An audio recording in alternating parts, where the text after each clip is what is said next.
A single spark ignites the heart. But if we turn when justice calls, the chains we forge will bind us all. When truth is silenced, when lies take hold, the cost is freedom, the soul grows cold. No one stands tall while another must fall. Freedom for one depends on freedom for all. We're mavericks of freedom, rebels in the fight, defending every voice, defending every right. For the moment we falter, the moment we stall, we lose our own freedom when we let others fall. You can't stand free while others kneel. When justice fades, it's freedom they steal.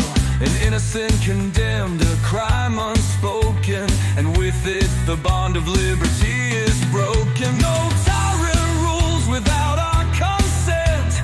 Oppression thrives where silence is spent.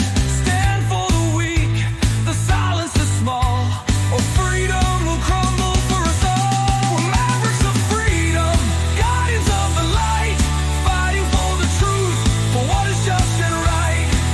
For the rights of one are the rights of all. We rise or we fall by answering the call. Even those we may oppose deserve the rights we all uphold. For if we deny them what is fair, we build our own prison in despair.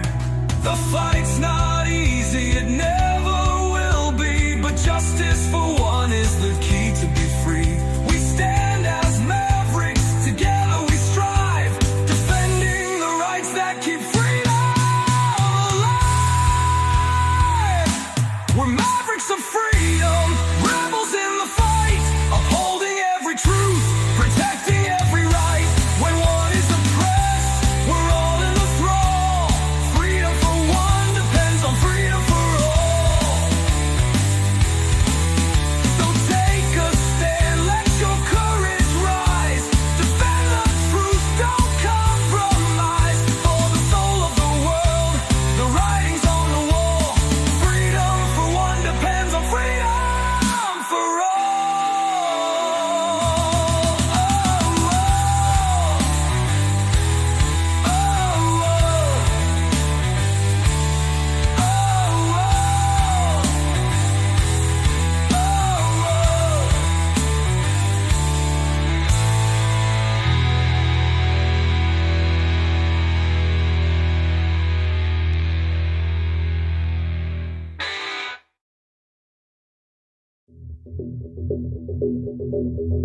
Greetings, Mavericks and new viewers.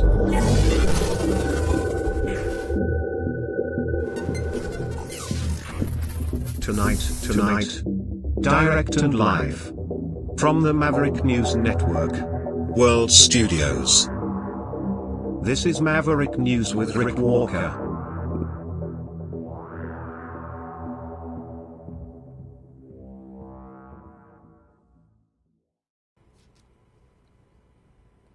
Welcome back, Mavericks and new viewers from all over the world. Great to have everybody here. What else are we going to talk about? Donald J. Trump. Again, he's just dominating the headlines. Again, today, signing an executive order that it looks like it's going to lead to a global tariff blitzkrieg. Reciprocal tariffs on any countries that impose tariffs or have been imposing tariffs on the U.S. He is going to impose equal and opposite tariffs back. It's reciprocal. We'll talk about that tonight. RFK Jr. Yeah, he's confirmed he'll be the top health advocate in the country. Health secretary. Sworn in today. What else do we have? Oh, there was the snowstorm in Kanakistanian land up here in Canada, which also looks like it might become the 51st state if Donald J. Trump has his way and a few others around him. Canadians pushing back, though. Mark Carney meeting with reporters today to express concerns about that. And what else do we have? Oh, yeah, later on, we're going to go to the phones so you guys can join the conversation. Talk about what else? Donald J. Trump. Oh, there's probably other stuff to talk about out there tonight, too. But I can't think of anything off the top of my head. Stay with me. There is other stuff. We'll get to it. Oh, there is another Donald J. Trump story, too. There's a little guy out there, very, very little, who he claims Donald J. Trump isn't really the president. I'll explain. Stay with me. You know, someone very profoundly once said many years ago that if fascism ever comes to America, it'll come in the name of liberalism.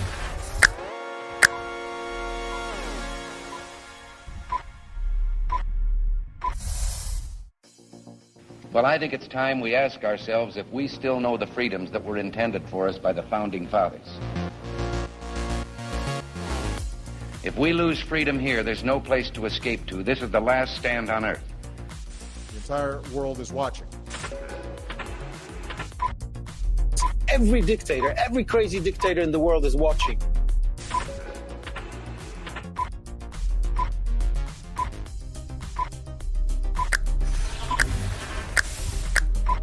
The world is watching. On TV, the entire world is watching. On social media.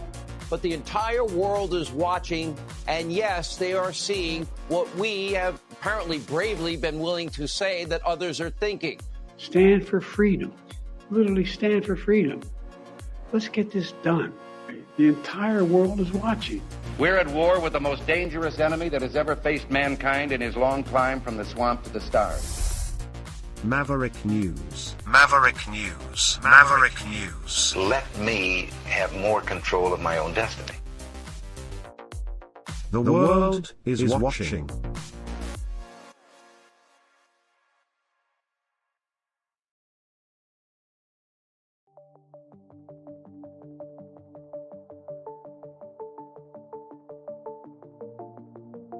Greetings, brave Mavericks. Our quest for truth continues. We go beyond fake news. Together we expose propaganda. Together we pull others out of rabbit holes. We are maverick thinkers. We are all unique individuals. Defenders of individual rights and freedoms. Credible. Trusted. Grounded in reality. Maverick News. Maverick News. Defending free speech. Free speech. Donate at freedomreporters.com. Do it now. Tomorrow may be too late. Maverick News. The world is watching.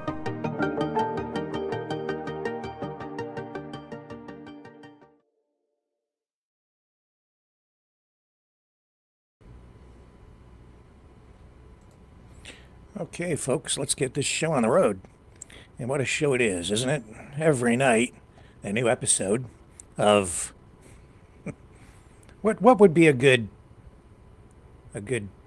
title for what we're going through right now? Trumpland, Trumpistan.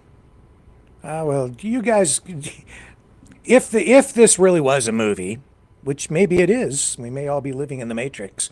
What would you call this current chapter, or this book, or this script that we're living out with Donald J. Trump taking on the lead role? Now, there's a good question. I'll keep checking the chat. Hello, Deborah. How are you tonight? Trumpinator is back with us tonight. And Sandy. How are you tonight, Sandy? Good to have you here. And Rita, thank you for the donation yesterday. So appreciated. Yeah, really helps more than you know. We don't get any other funding other than what you guys provide. So there you go. Rick's crazy obsession with Trump. No, actually, I think it's the other way around, Pooh Bear. I'm not obsessed with him. He just won't leave us alone. And won't leave a lot of other countries alone either. And then people are like, well, why you cover Trump so much? You should cover Canadian news. Trump is Canadian news, in case you haven't noticed. What's he talking about? Tonight, reciprocal tariffs. Not just on Canada, but on, I think it amounts to about 180 other countries. So he has signed an order directing his administration to look for what he's, I guess, describing as economic remedies to tariffs imposed on the United States from other countries. And he says that he is going to hit back with reciprocal tariffs. Here's the clip from the White House today. And on trade, I have decided, for purposes of fairness, that I will charge a reciprocal tariff, meaning whatever countries charge the United States of America, we will charge them. No more, no less. In other words, they charge us a tax or tariff, and we charge them the exact same tax or tariff. Very simple. Nobody knows what that number is unless you go by the individual country. You can see what it is if you go to the individual country and you look at what they're charging us. In almost all cases, they're charging us vastly more than we charge them, but those days are over. He's always the victim, the poor United States. They're so weak, vulnerable, always victimized. So they'll just have to take us over. Jeez. Here he is. Same desk, same chair. Same idea. Just regurgitating the idea with slightly different phrasing. But here he is today talking about Canada becoming the 51st state. And I would say being pretty disrespectful to Justin Trudeau. So I think Canada is going to be a very serious contender to be our 51st state. Mr. President, going with Canada, there was obviously a delay in implementing those tariffs. I spoke to Governor Trudeau on numerous occasions, and we'll see what happens, but it just sets up so good for them. Look, the people would pay much less tax than they're paying right now. They'd have perfect military protection. They don't have any military protection because and you take a look at what's going on out there. You have Russian ships, you have China ships, you have Chinese ships, you have a lot of ships out there, and you know, people are in danger. This is a different world today. It's a different world. They need our protection, yes. Yeah, so pay up. It's a protection racket. Haven't you figured that out yet? And get those sausages out of Gaza by noon Saturday. I've got hotels to build. Don't you know we're going to turn Gaza into the the tourist destination of the Middle East? Golf courses. I want them out by Saturday at noon. Eviction notice. I guess Hamas is softened a little bit. They're going to stick to the schedule and release another 3 hostages Saturday. But they say they're not releasing all of them the way Donald J. Trump is demanding. And, of course, we saw that Trump is saying that if they don't release all the hostages by Saturday noon, all hell will break loose. See what happens. I don't like it. The whole thing. Just very, very unstable. I mean, this is a deal that was put together. At least you're getting the hostages out piecemeal. But if that's what the deal was, that's what the deal was. And now he's just torn it up. He doesn't care. On the other one hand, I'm like, well, that maybe we should, if they'd treated the situation like that to begin with, maybe a lot of problems could have been avoided from day one. You release those hostages or else, and then maybe the hostages would have come out, and then maybe you wouldn't have had the destruction in Gaza. But that's not the way it went down. Nevertheless, this is also very, very scary, is what it is. But he's a very creative and innovative thinker. He's bringing creative solutions to the Middle East. Yeah, we'll see. We shall see. I don't like it at all. And, you know, Canada is the third largest trading partner of the United States. Some say the biggest, but I don't think we're quite there. I don't know. It depends on who's measuring what products, what exports. This is NBC with their graph here tonight. Here, I'll bring it up and show you on the screen.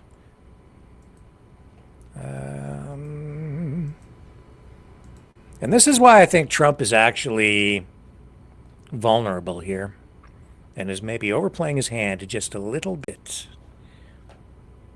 You know, you have Mexico, China, and Canada all together, according to this,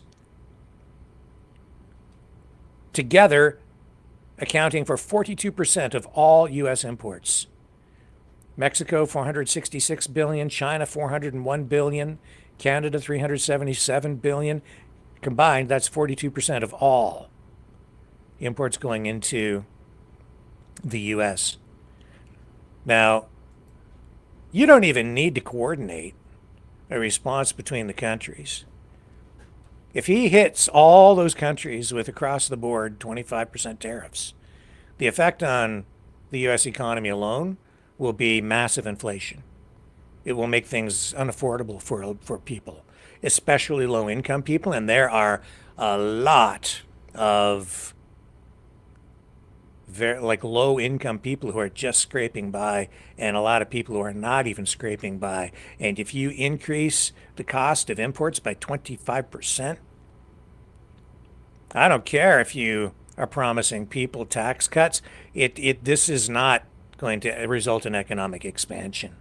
It'll be the other way around. So now what happens if if you got China, Mexico, and Canada together, or even some EU countries, you get a few countries together, big trading partners, with a coordinated response to this, the United States is dead in the water. This is like shooting himself in the foot, honestly. You mark my words, if the tariffs remain in place, as opposed to scaring people to the point where they capitulate and factories just move to the U.S., which I think is really the goal from just an economics perspective. But if you actually have tariffs in place, it would be devastating to the U.S. economy. Devastating. I mean, well, I would tell you what I would do, but what difference does it make? No one's going to listen to me anyway. No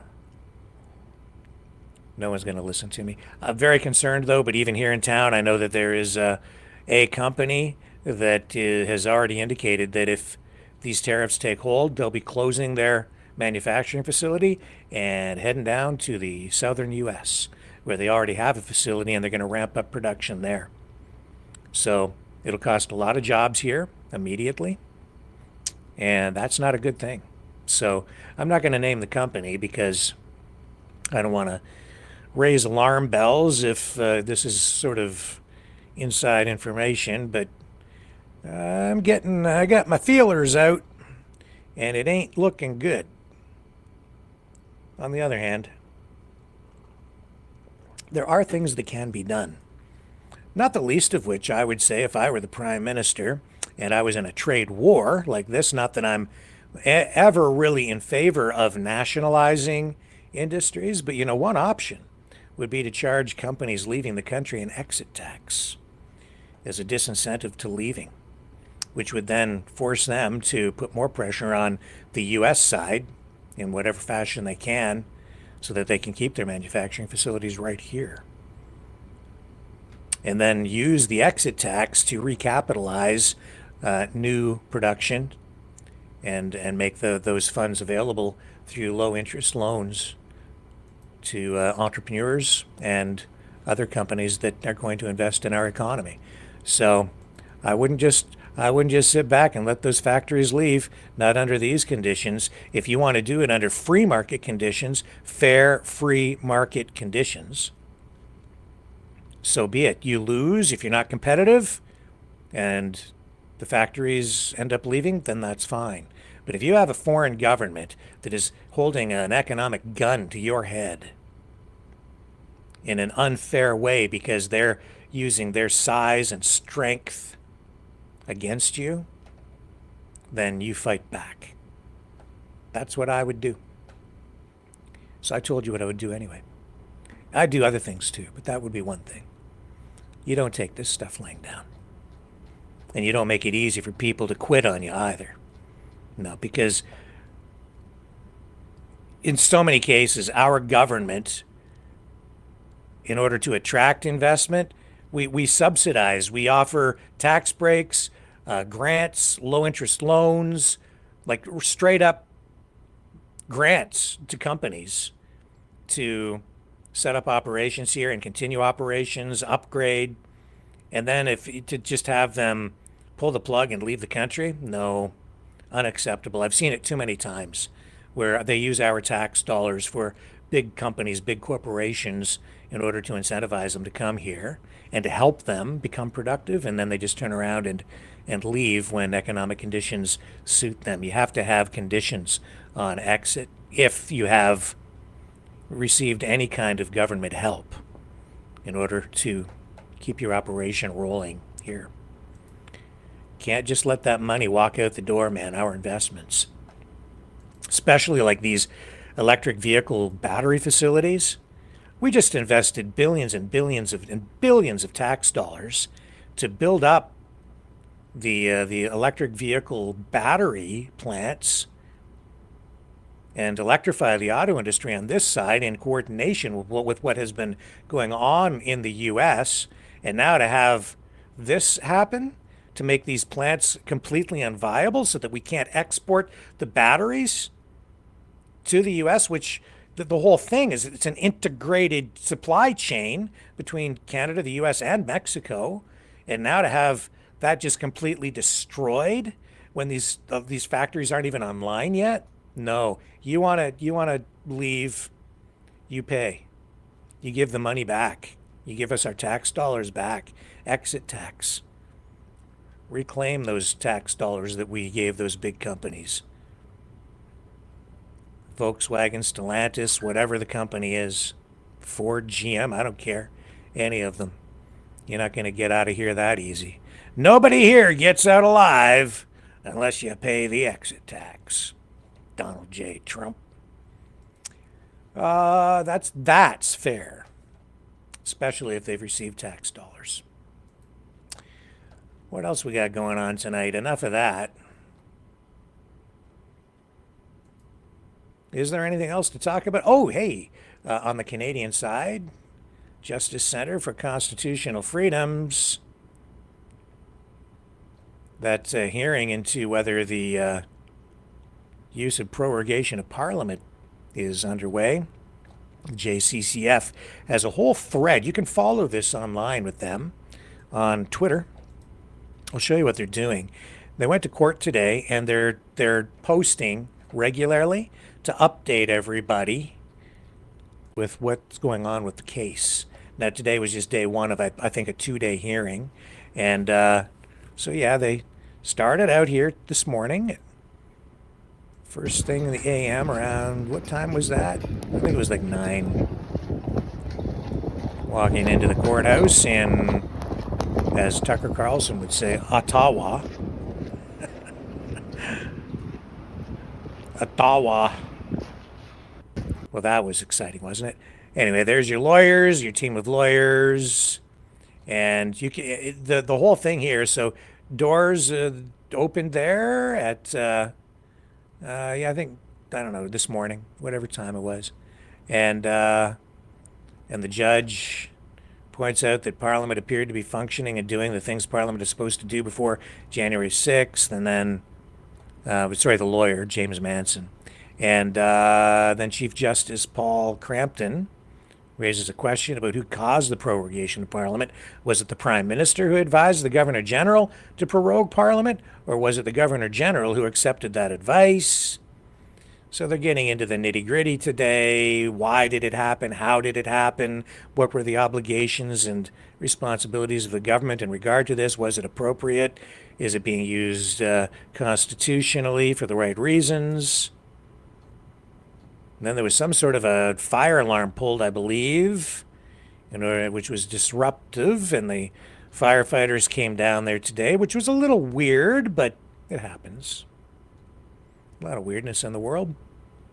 In a response to an objection from lawyers, James Manson clarifies that he is not arguing that the Prime Minister acted in bad faith or acted with sinister underlying motivations. Rather, he is arguing that a partisan purpose is not a justifiable reason for prorogation.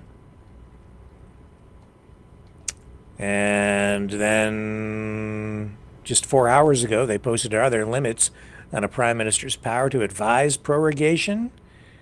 Coming from the lawyer James Manson, the principles of parliamentary sovereignty, accountability, and separation of powers were referenced by the UK Supreme Court in the Miller case. And Anyway, it's going on and on and on. We'll scroll down here, cut to the chase. And Chief Justice Crampton now invites lawyers for the respondent to present their arguments. And they argue that it would be an extraordinary interference for the court to treat as justicable the Prime Minister's decision to advise prorogation. And they argue that the Prime Minister did not, in fact, give reasons for prorogation, and he is not obligated to do so. So that's kind of where things are at the moment. All of that's going to continue tomorrow. All eyes, of course, in Canada are over on the courthouse because everybody seems to be pretty upset. Well, I wouldn't say everybody, but a vast majority of people seem upset with the prorogation.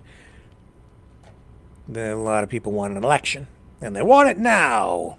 What do we want? An election. When do we want it? Now. Yesterday. So we'll keep tabs on that, and you can do that yourself through the JCCF as they continue to post on Twitter. Pretty useful tool.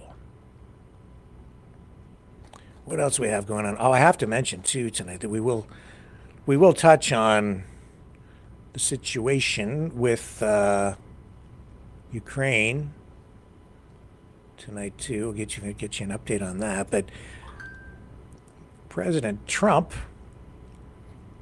gave Modi his book and reminisces about his Taj Mahal visit. This happened at the White House today. News conference. I'll show you what happened there. Busy day at the White House. Busy day every day. It's a full court press. Hard to keep up with all the stories. This is why he's dominating the headlines. It's just a barrage of executive orders, news conferences, one thing after another. And here he is meeting with Modi today. So this is for you, and say something, and you are great. That's all you can say. Thank you. Thank you. Thank you.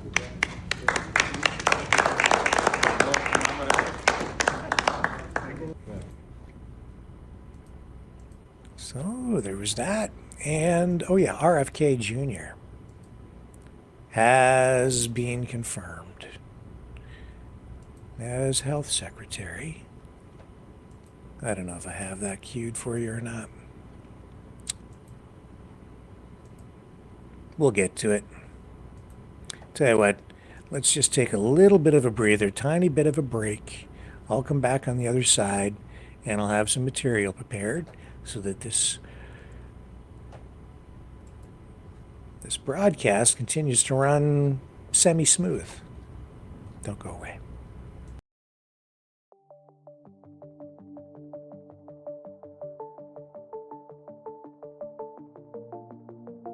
Greetings, brave Mavericks. Our quest for truth continues. We go beyond fake news. Together we expose propaganda. Together we pull others out of rabbit holes. We are maverick thinkers. We are all unique individuals, defenders of individual rights and freedoms, credible, trusted, grounded in reality. Maverick News, Maverick News. Defending free speech, free speech. Donate at freedomreporters.com. Do it now. Tomorrow may be too late. Maverick News. The world is watching.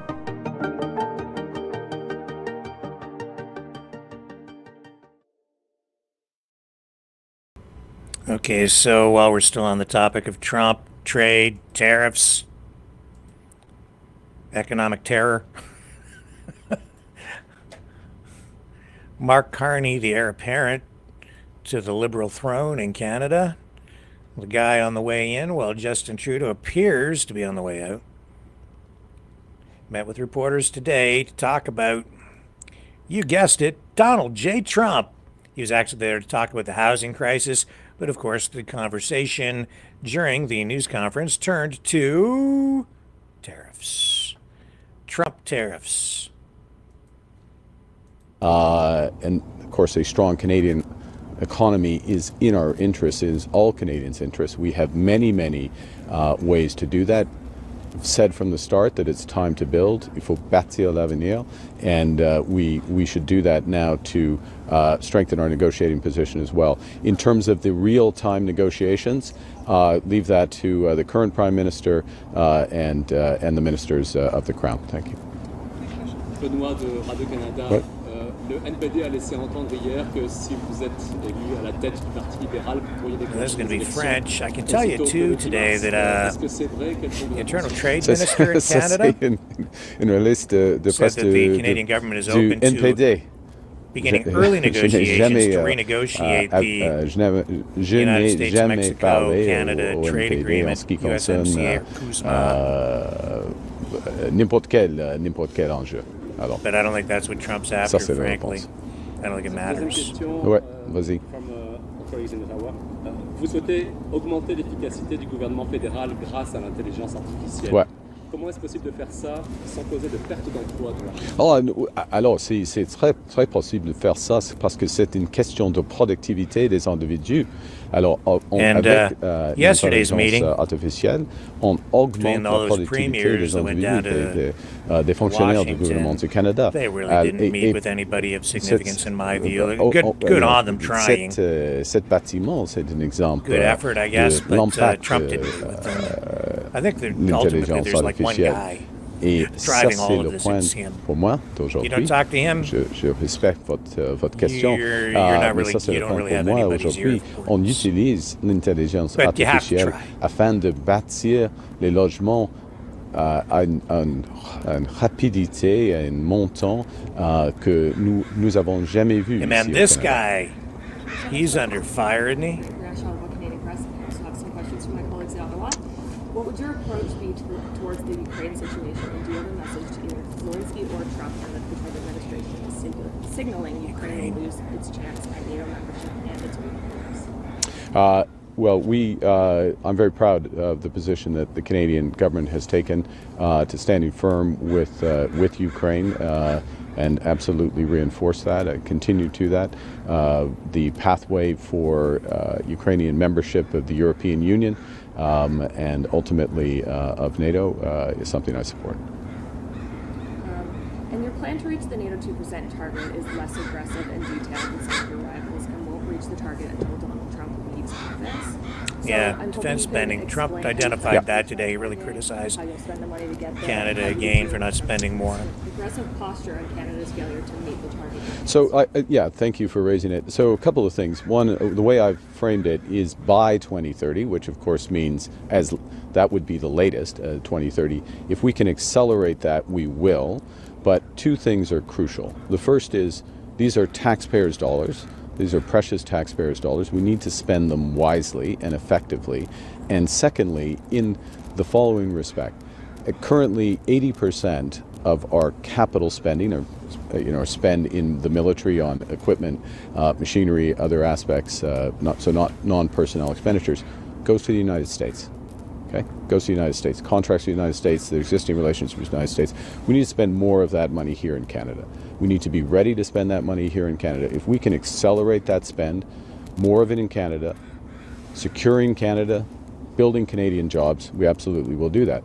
I'm not going to make a promise in advance without going into detail, and I don't see a great deal of detail in those other accelerated timelines. I'm not going to make a promise in advance that either runs the risk of wasting Canadian taxpayers' dollars or sending those taxpayer dollars to the country that is currently threatening us.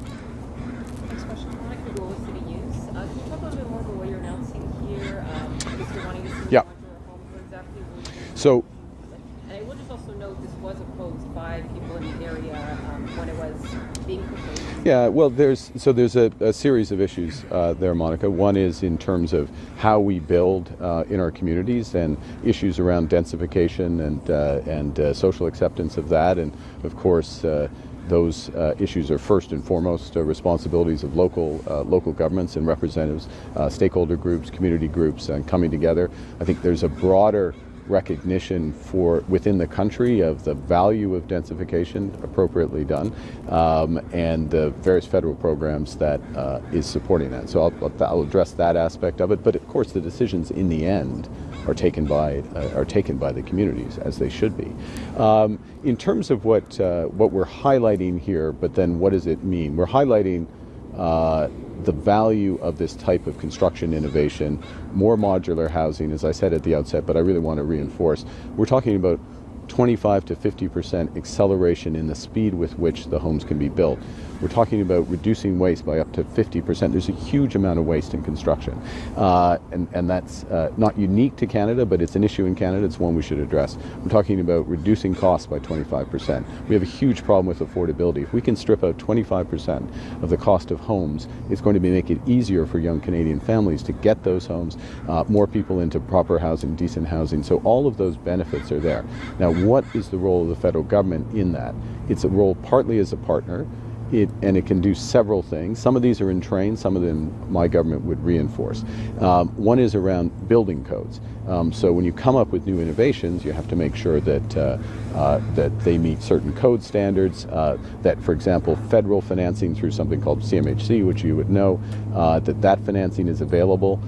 And so accelerating the speed with which we set, as the federal government, the range of codes, the range of structures that we will finance and support through various federal programs, that's a huge role for the federal government. Another point I'd make, and I just came from the Faculty of Applied Engineering at UBC in their Smart Structures Lab, volumetric structures. Some of that is supported through federal research funding. So providing that federal research funding and then taking the next stage in terms of commercialization and tax credits and others that promote that commercialization, that provide the incentives, and also provide support for those who are building. And if I just wrap all of this together, I've said from the outset, for the country, this is a time to build. It's directly relevant to the tariff response to the United States. We don't need the United States' permission to build more housing. We need support from the federal government, both in terms of the tax incentives, support for building codes, support for financing of individuals, and to drive this. This can be one of the big motors of our economy, and my government will absolutely stand foursquare behind it. Last question. And also wondering... we'll stick with it for the last question. You plan to run in the next election regardless of how this leadership process Yes. goes.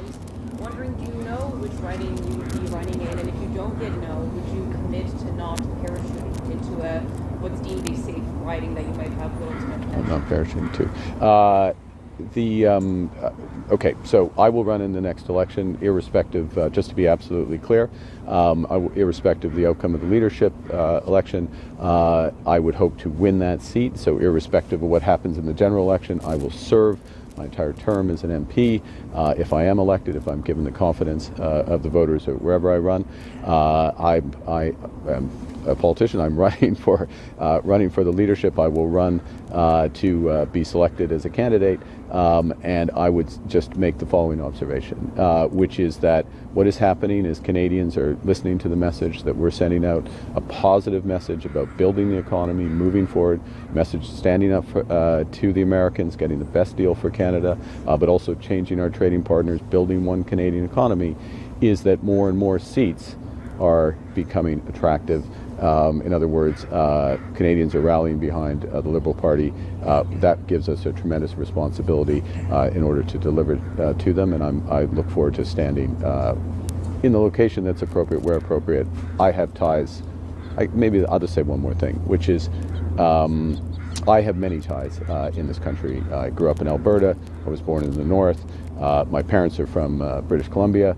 My family, a good part of my family lives there. I lived in Toronto. I live in Ottawa. I have many ties, and obviously I would be a local MP, but also my intention is to win this leadership, to become Prime Minister, and to represent all Canadians. Thank you very much. Okay, come that way. And there you have it. Well, we'll see how that goes. Like I said, he is under so much fire online. I would say the Conservatives have really ramped up a social media campaign against him. It's relentless right now. So good luck, Mark Carney, surviving that. The guns have already, the social media guns have already been turned largely away from Justin Trudeau over toward Mark Carney, because he is the heir apparent. Chrystia Freeland, I don't think she's sort of in there, but doesn't have the support of the liberal machine behind her. Yeah. So I think maybe you're looking at the next Prime Minister of Canada right there. However, he will probably not be just a selected Prime Minister for long, because we're hearing tonight, and the NDP has internal memos going out to their prospects for various ridings across the country, saying be prepared for an election call from Mark Carney if selected, the leader of the Liberal Party, right away. Could be going to the polls, or an election called as early as March 10th. So that would mean you'd likely be going to the polls for an election in very early April. The campaign would likely last about a month, a little or so, and then you'd go to vote.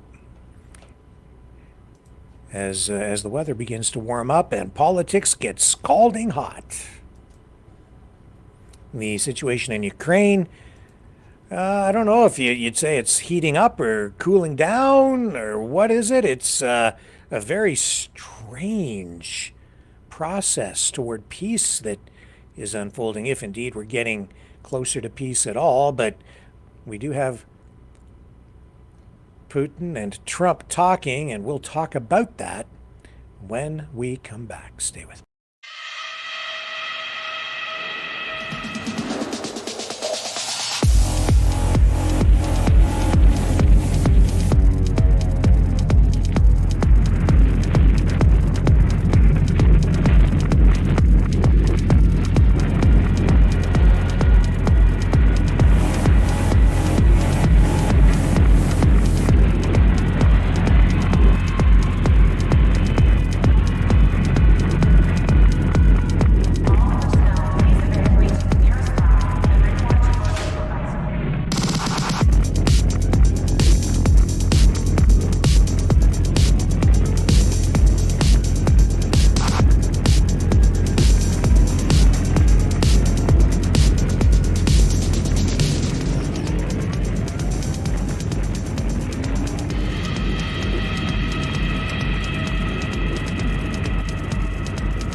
Maverick News.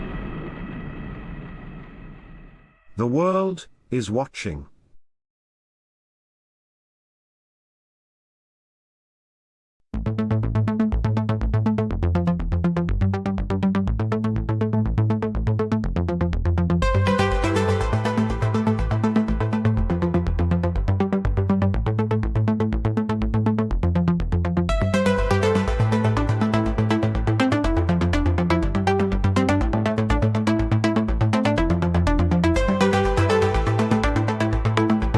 Maverick News.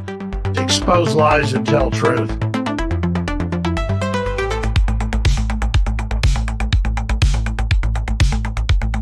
The world is watching.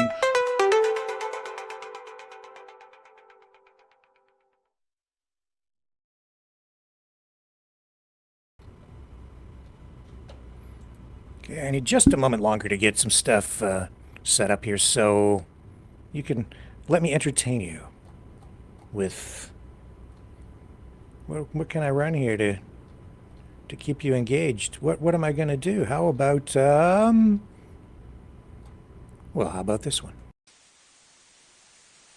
You know, someone very profoundly once said many years ago that if fascism ever comes to America, it'll come in the name of liberalism.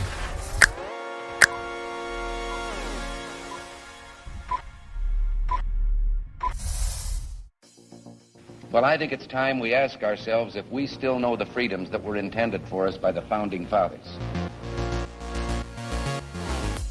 If we lose freedom here, there's no place to escape to. This is the last stand on Earth. The entire world is watching.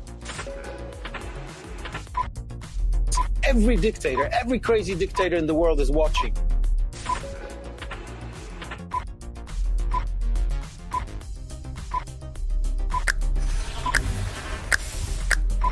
The world is watching. On TV, the entire world is watching. On social media. But the entire world is watching, and yes, they are seeing what we have apparently bravely been willing to say that others are thinking.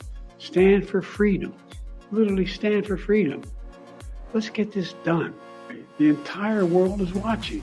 We're at war with the most dangerous enemy that has ever faced mankind in his long climb from the swamp to the stars. Maverick News. Maverick News. Maverick News. Let me have more control of my own destiny. The world is watching.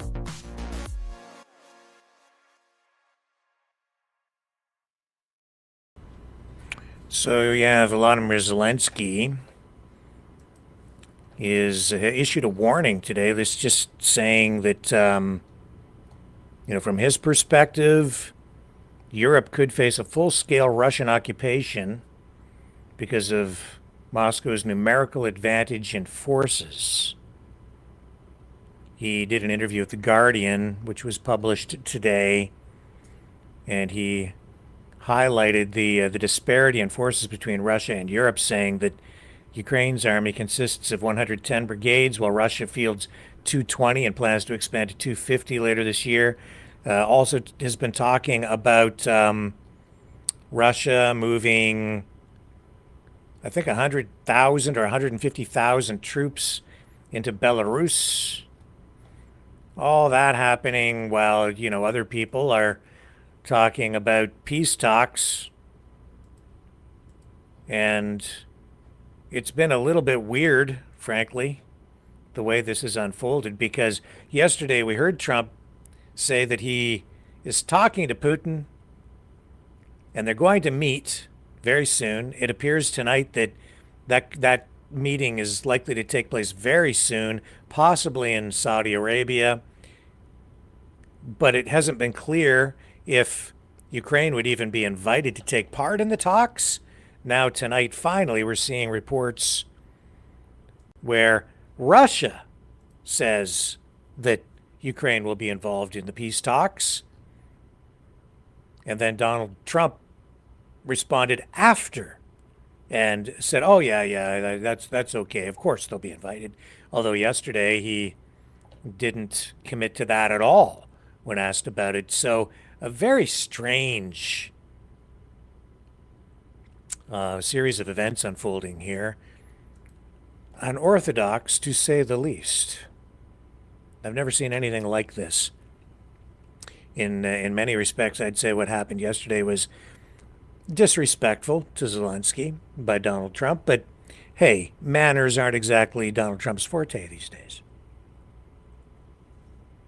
No, he got the nod from Russia, which may be some sort of. I mean, if I were a conspiracy theorist, I would say it's almost a coordinated PR effort to make Russia look good, make Zelensky look small between Trump and Putin. I don't think Trump likes Zelensky at all. I know his son doesn't. Donald Trump Jr. Just seems to just have a hate on like I've never seen for another human being. So we'll see where it all goes. But yeah.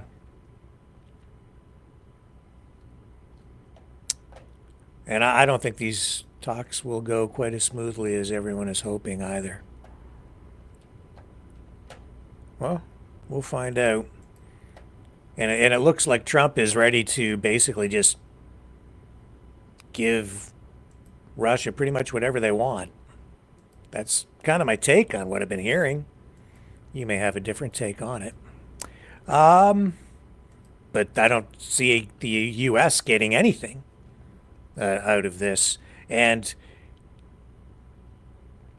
it seems weird to me to have invested all these resources and then just turn around and walk away and abandon Ukraine the way that they are.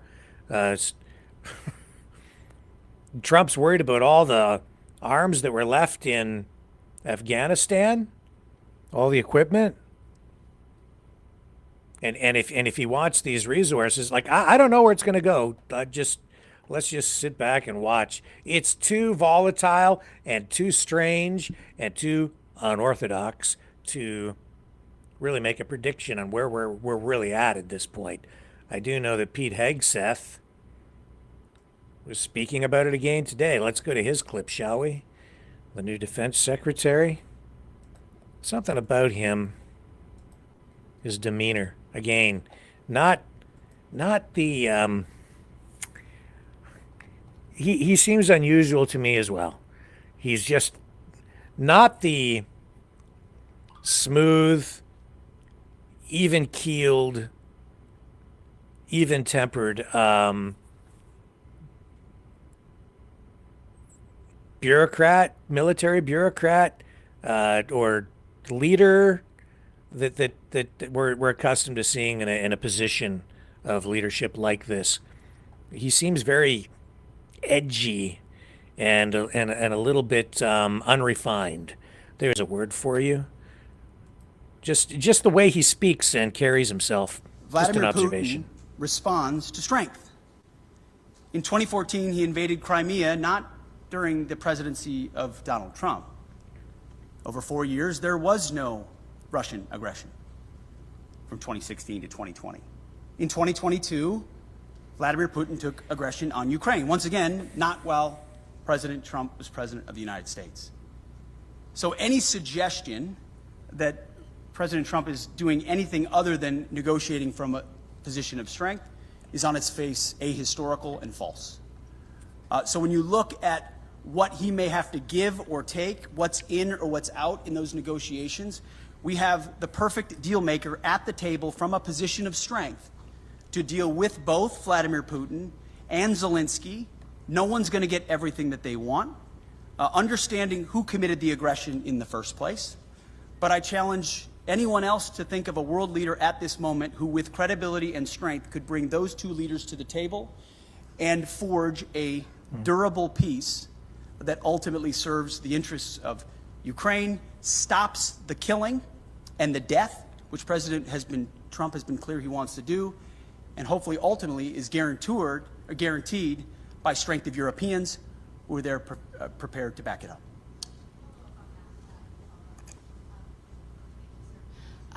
Why not invoke Article 5 then for the NATO peacekeeping forces that could potentially be deployed? How does that deter President Putin? Well, I would say I want to be clear about something as it pertains to NATO membership not being realistic outcome for negotiations. That's something that was stated as part of my remarks here, as part of a coordination with how we're executing these ongoing negotiations, which are led by President Trump. All of that said, these negotiations are led by President Trump. Everything is on the table. He's got to be the leader. He's got to be number one all the with time. Vladimir Putin and Zelensky. What he He's decides to allow or not allow is at the purview of the leader of the free world, of President Trump. So I'm not going to stand at this podium and declare what President Trump will do or won't do. What will be in or what will be out. What concessions will be made or what concessions are not made. I can look, as our team has, of what's realistic, likely on an outcome. It's kind of like talking I think realism down, is an like, important part of the conversation that hasn't existed I could enough do this, inside conversations. Why is he amongst talking friends. like that? But simply pointing out realism, like the borders won't be rolled back to what everybody would like them to be in 2014, is not a concession to Vladimir Putin. It's a recognition of hard power realities on the ground after a lot of investment and sacrifice, first by the Ukrainians and then by allies, and then a realization that a negotiated peace is going to be some sort of demarcation that neither side wants. But it's not my job as the Secretary of Defense to define the parameters of the President of the United States as he leads some of the most complex and consequential negotiations in the world.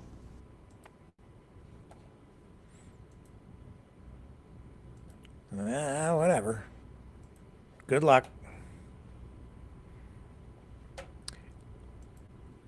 What else do we have tonight? Oh, I have to mention this. We didn't get to this yesterday, but yeah, I have to talk about it because it really highlights something that it just highlights hypocrisy for me. Like, did you see that they kicked an Associated Press reporter out of the White House because AP, Associated Press, is not using the name Gulf of America? Have you seen that? This is like this just made my head spin. This is an administration that says it's committed to free speech, eliminating censorship. Trump, even in his first week, signed an executive order, maybe it might have been on the first day, saying, I've eliminated censorship. And then we're criticized up here for our laws regarding censorship. And then look at what they've done here. If you don't refer to the Gulf of Mexico as the Gulf of America just because Donald Trump decided one day when he woke up that he was going to rename it and claim it, unilaterally with no consultation, even with Mexico or any other countries involved.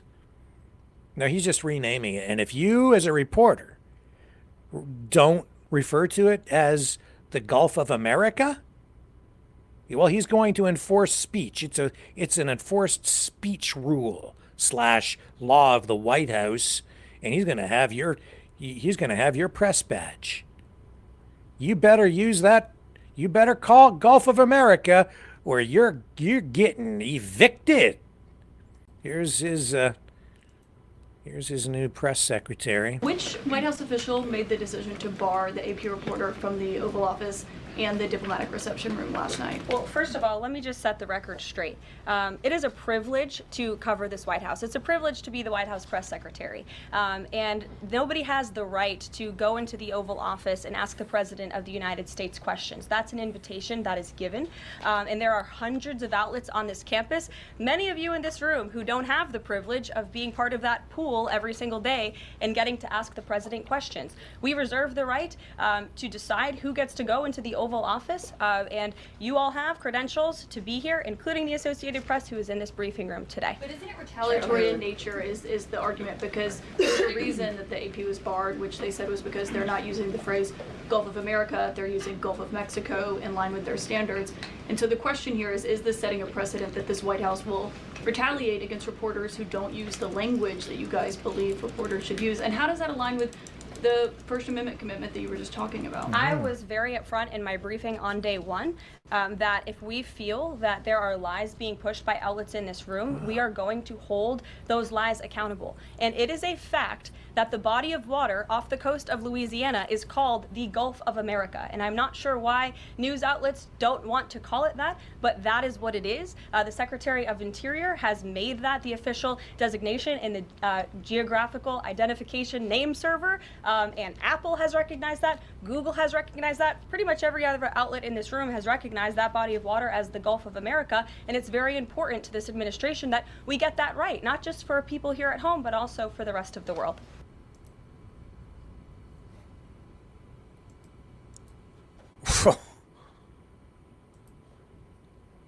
Wow. Is that Orwellian or what? You will change your answer, or else. Punishment. You will use this word. Donald Trump decided one day to write on a piece of paper that the Gulf of Mexico is now the Gulf of America. So you will call it that, or else. Compelled speech. Is that any different than what happened with Jordan Peterson on his university campus, where he was being compelled to use certain pronouns? Compelled speech. And then it turned into, him losing his job and professional misconduct hearings, all because of federal legislation revolving around compelled speech.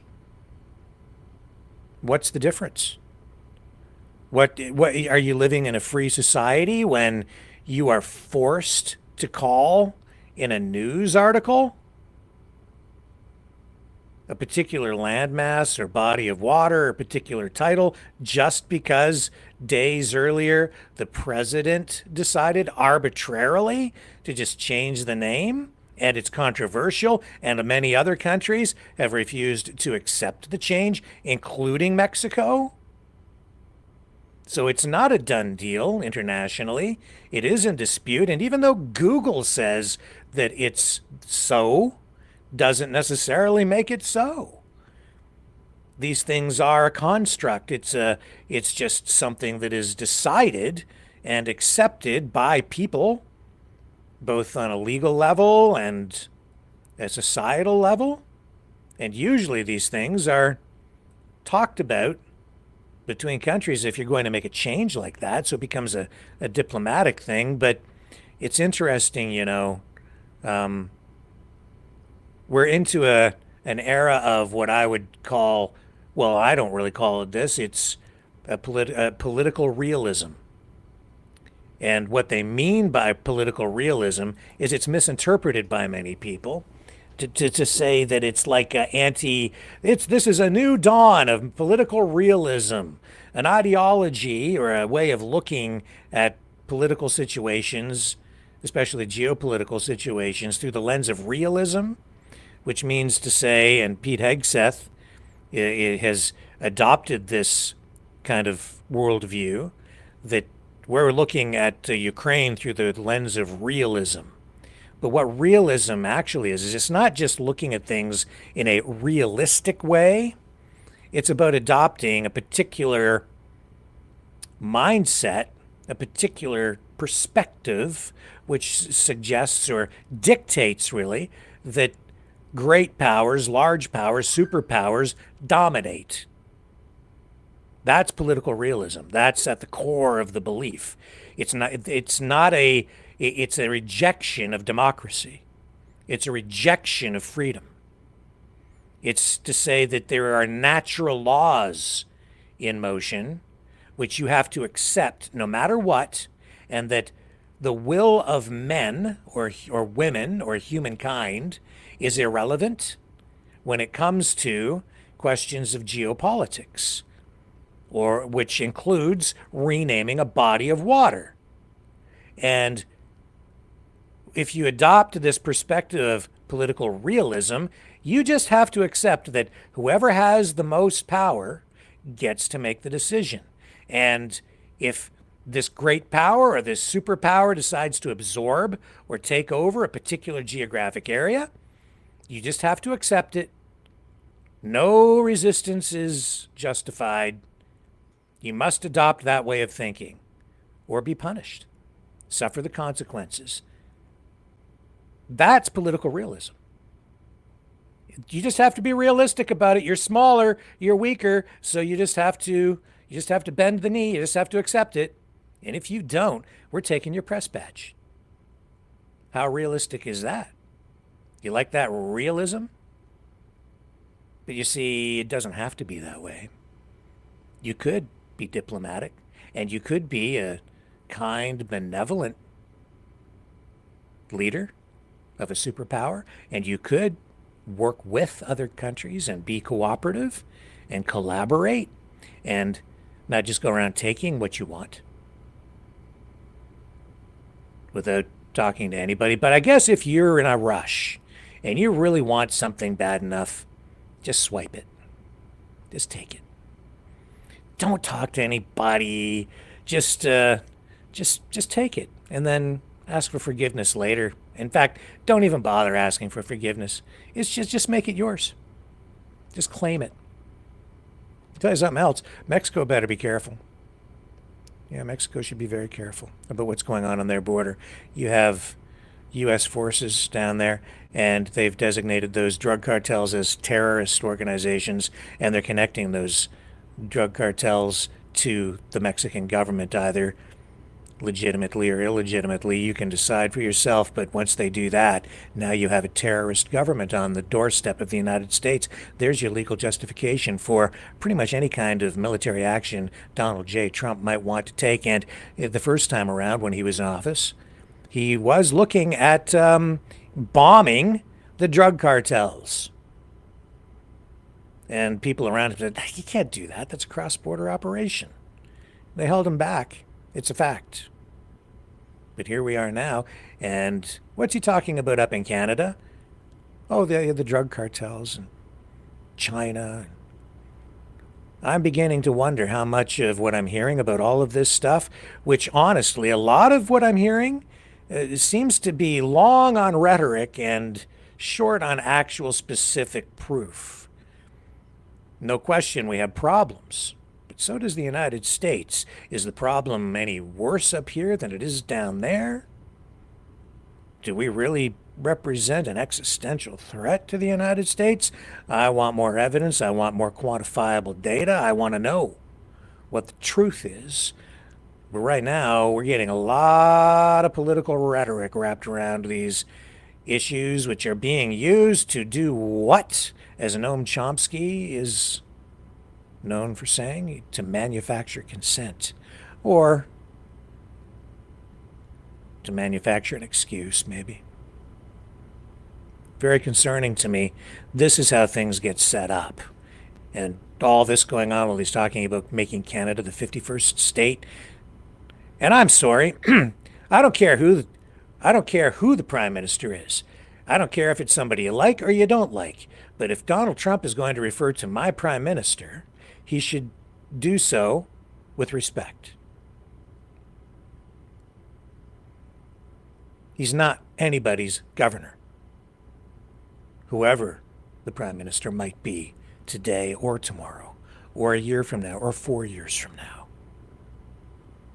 It's disrespectful, and as a Canadian, I don't appreciate it, which makes me not want to join the United States. I would have been open to it until he started acting like this. I don't want to be part of that. I don't want any part of that. I don't want to be associated with any of this.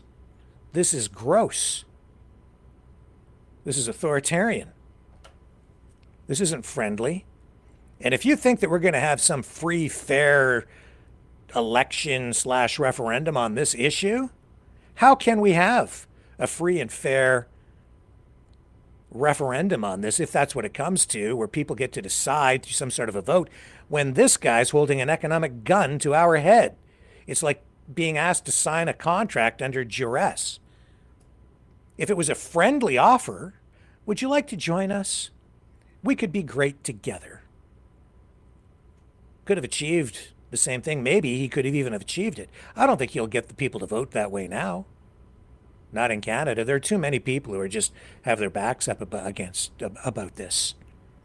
You get outside of Alberta and a lot of people not cool with it. I'm not cool with it. I don't want to be associated with that. It's certainly not very Canadian. And that's what we are. We're Canadians. And I love the United States, I really do. But I don't like this. Wow.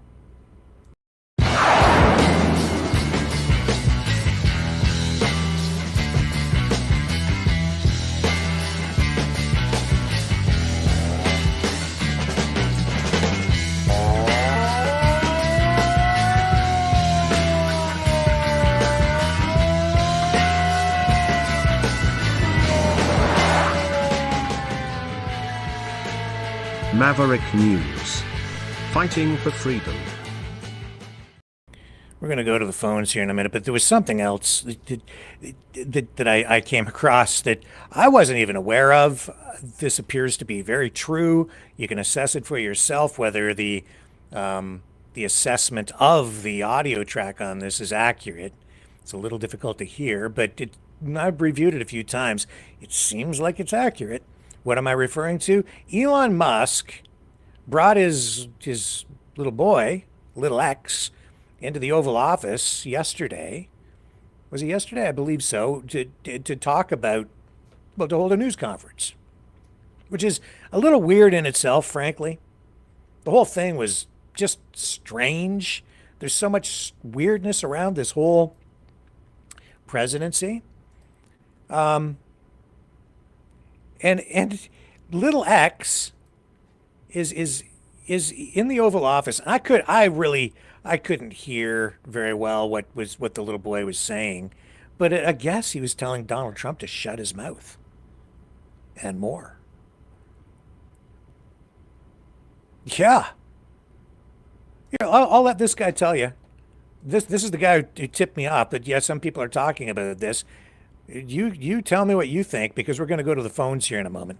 You know, I wasn't even going to post on this, and then I saw some clips that changed my mind, and I'll show you those in a moment. But first, Elon Musk yesterday, along with his son, Little X, held a press conference in the Oval Office to discuss what Doge is doing, all while Donald Trump watched on silently from his cuck chair. And in the aftermath, one of Elon's fanboys shared this tweet that Elon reposted. It says, "History repeats itself," and it shows two images. The first image is a pretty iconic image of JFK Jr. playing underneath his dad's desk while he worked in the Oval Office. And the second is Little X seemingly bored out of his mind, crawling around on the floor while Donald Trump pontificates about what he liked watching from said cuck chair. But I can point out at least one glaring difference between these two situations. JFK Jr., as I recall, never had criticisms of his father while the press was there. Little X, on the other hand, has a lot to say, and there was a hot mic that caught some of it.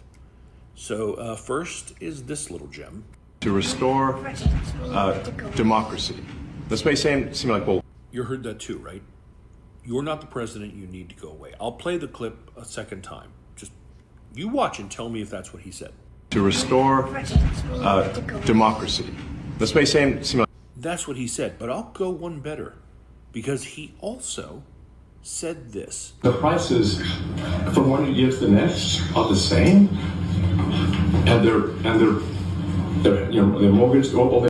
That one's clear as day. He says, "I want you to shut your fucking mouth up." And there's already people who are like, out of the mouth of babes. But let me just put this out there for your consideration. A child this young doesn't have this profound moment where he like tells off Trump. He just repeats things he's heard.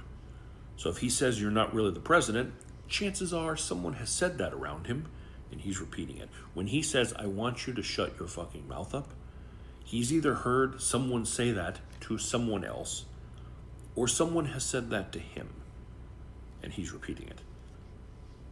Either scenario is pretty disturbing. But perhaps the question we should be asking is the same one that Shea Jordan Smith asked on Twitter, which is, why the fuck is Elon Musk doing press briefings in the White House from the Oval Office? He is not an elected official. Why is he holding court in the Oval Office? Nothing about this is normal or good.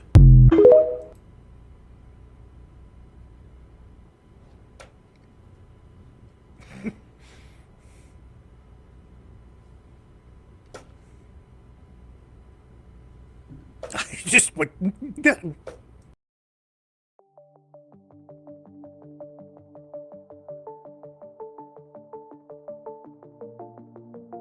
Greetings, brave Mavericks. Our quest for truth continues. We go beyond fake news. Together we expose propaganda. Together we pull others out of rabbit holes. We are maverick thinkers. We are all unique individuals, defenders of individual rights and freedoms, credible, trusted, grounded in reality. Maverick News, Maverick News. Defending free speech, Donate at freedomreporters.com. Do it now. Tomorrow, maybe too late. Maverick News. The world is watching.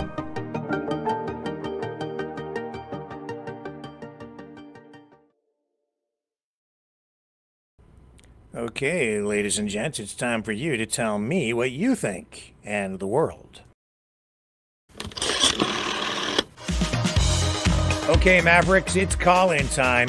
Join the conversation. Call 1-647-734-4220. Then enter the PIN number 860-075-764, followed by the pound sign.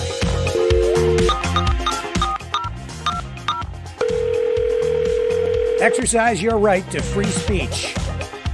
Call 1-647-734-4220. Then enter the PIN number 860-075-764, followed by the pound sign.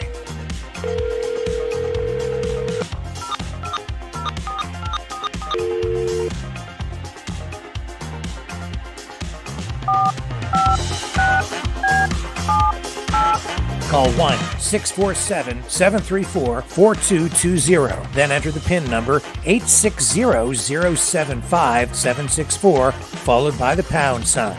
Maverick News. Call now. The world is watching and listening to you. All right, are you ready to go to the phones and join the conversation? Let me put that number up on the ticker banner scrolly thingy on the bottom of the screen for you. Let me get her up here for you. There you go. Oh, that's not the ticker thing. I like the ticker thing. So scrolls. It isn't just stationary. Right there. 1-647-734-4220. And then hit that PIN number 860-075-764. It's on the bottom of the screen. You can read it. And then hit the pound sign after you do that. And we've got our first caller on the line. Let me get them connected and up on the screen. And caller, you need to mute your audio there so that we don't have the echo on the line. Okay, here we go. Who's on the line? Oh, it's Michael. Well, I called in before a while back, and it's good to talk to you again. Well, good to have you here. The floor is yours. I appreciate it. Well, I can see that you take this this latest topic with tariffs and whatnot very seriously, and that's understood. Mm-hmm. And I can see you're getting distressed, along with many Canadians, I'm sure, with it. And Yeah, I just think just to let people know where you're calling from so they have proper context here. okay. Well, let me light the fire and say that I'm calling from Alberta. Okay, sure. Okay. Mm-hmm. So, so we'll put that aside right away. And but that's regardless to the point. Is I think we all need to put it this way: if we were on the World Economic Forum, we would be looking for ways to take advantage of this ludicrous opportunity. So, what can we do that will actually help our country in light of what's happening? And so, first off, there's a couple of things that we can consider, right? So, actually, to use the opportunity and the precedence of tariffs and what they're presenting to us. So, there's a few ways we can go about it, and I think so. Tariffs versus taxes is a good way to look at it.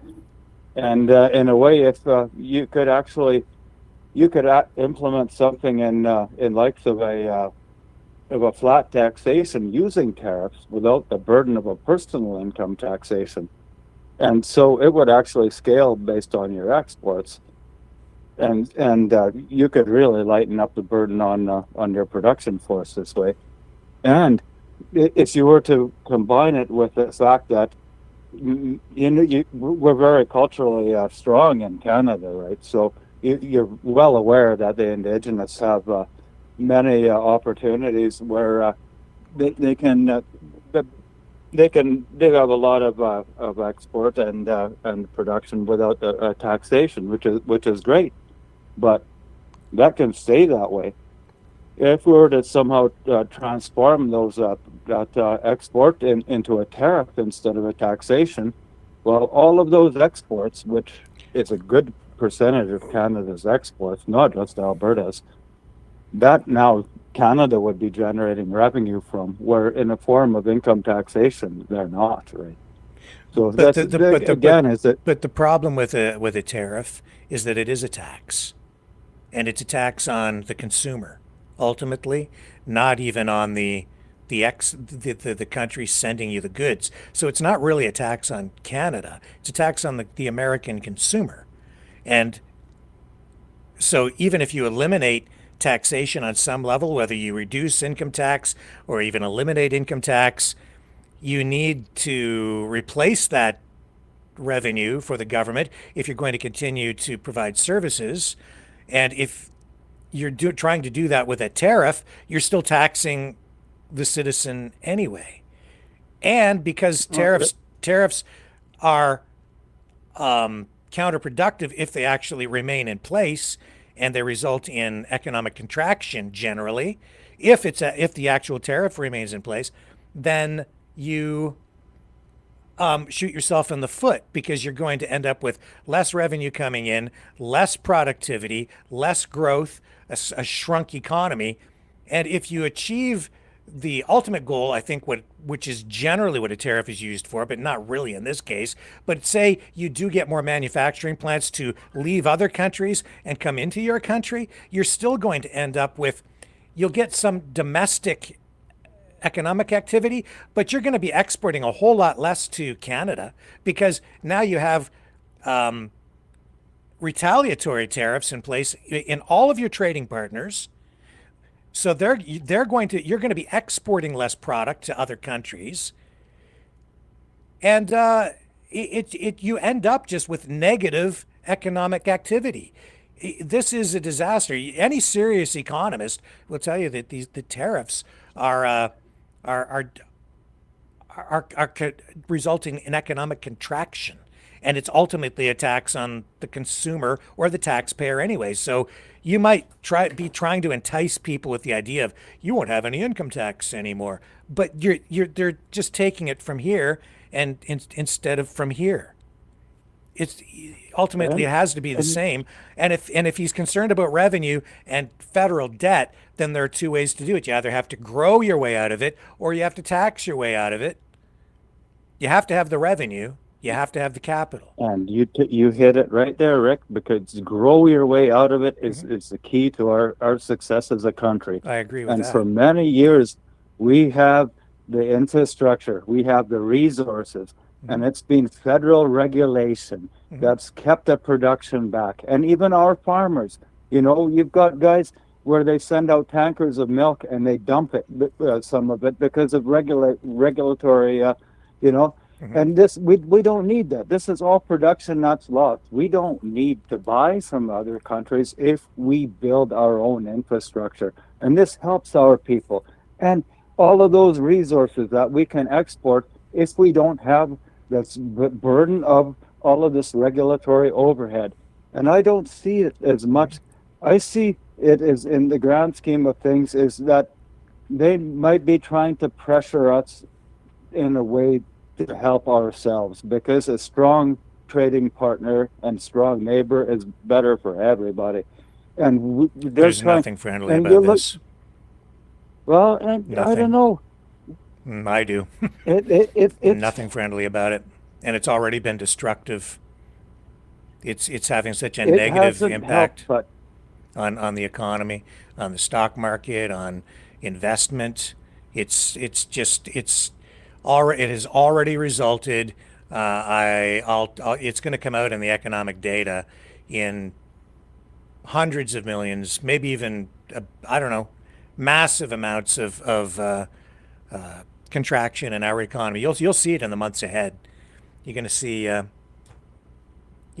investments are being stifled. I agree with you from looking at what's going on, but you have to keep in mind that all of a sudden our retired prime minister has made a showing again, and now is trying to bolster things, right? And it's from the perspective of them going at it with the old ideas, and we need to get to get on board with some of these new ideas, because what new ideas? Well, the fact that we have so much overburden in the federal structure that it's not necessary anymore. Well, we can find out. Look, we obviously need to come up with a strategy to deal with this, but this is all about what Trump is doing. So what is it that Trump is doing that's new and what innovative? Trump is doing is trying to cut federal overhead. No, that's something that I think we've needed he's not trying to Canada cut our for overhead. quite a long time. He's not trying to cut our over. Sorry, I'm not trying to talk over. Go sorry. No, explain then, because he's not focused on, our overhead. He wants our auto industry and has said so. I told people that's what he was really after before he said it, and then he said it. He's using the tariffs to make it too expensive for us to be part of the U.S. auto industry, so that we can't send our products over there. And so that's what tariffs are really supposed to be used for. That's why I was supportive of the United States and Canada imposing tariffs on Chinese electric vehicles, because they're unfairly subsidized by the Chinese government, so that they are unfairly priced worldwide, so that they sell for half the price of a comparable vehicle produced in North America, in either Canada or the United States. So what do you do when you have an unfairly subsidized product like that coming in? You tariff it. You put a tariff on it so that it raises the price back up to what would be approximately or equal to real market value, so that it's priced in the same zone as your domestically produced products.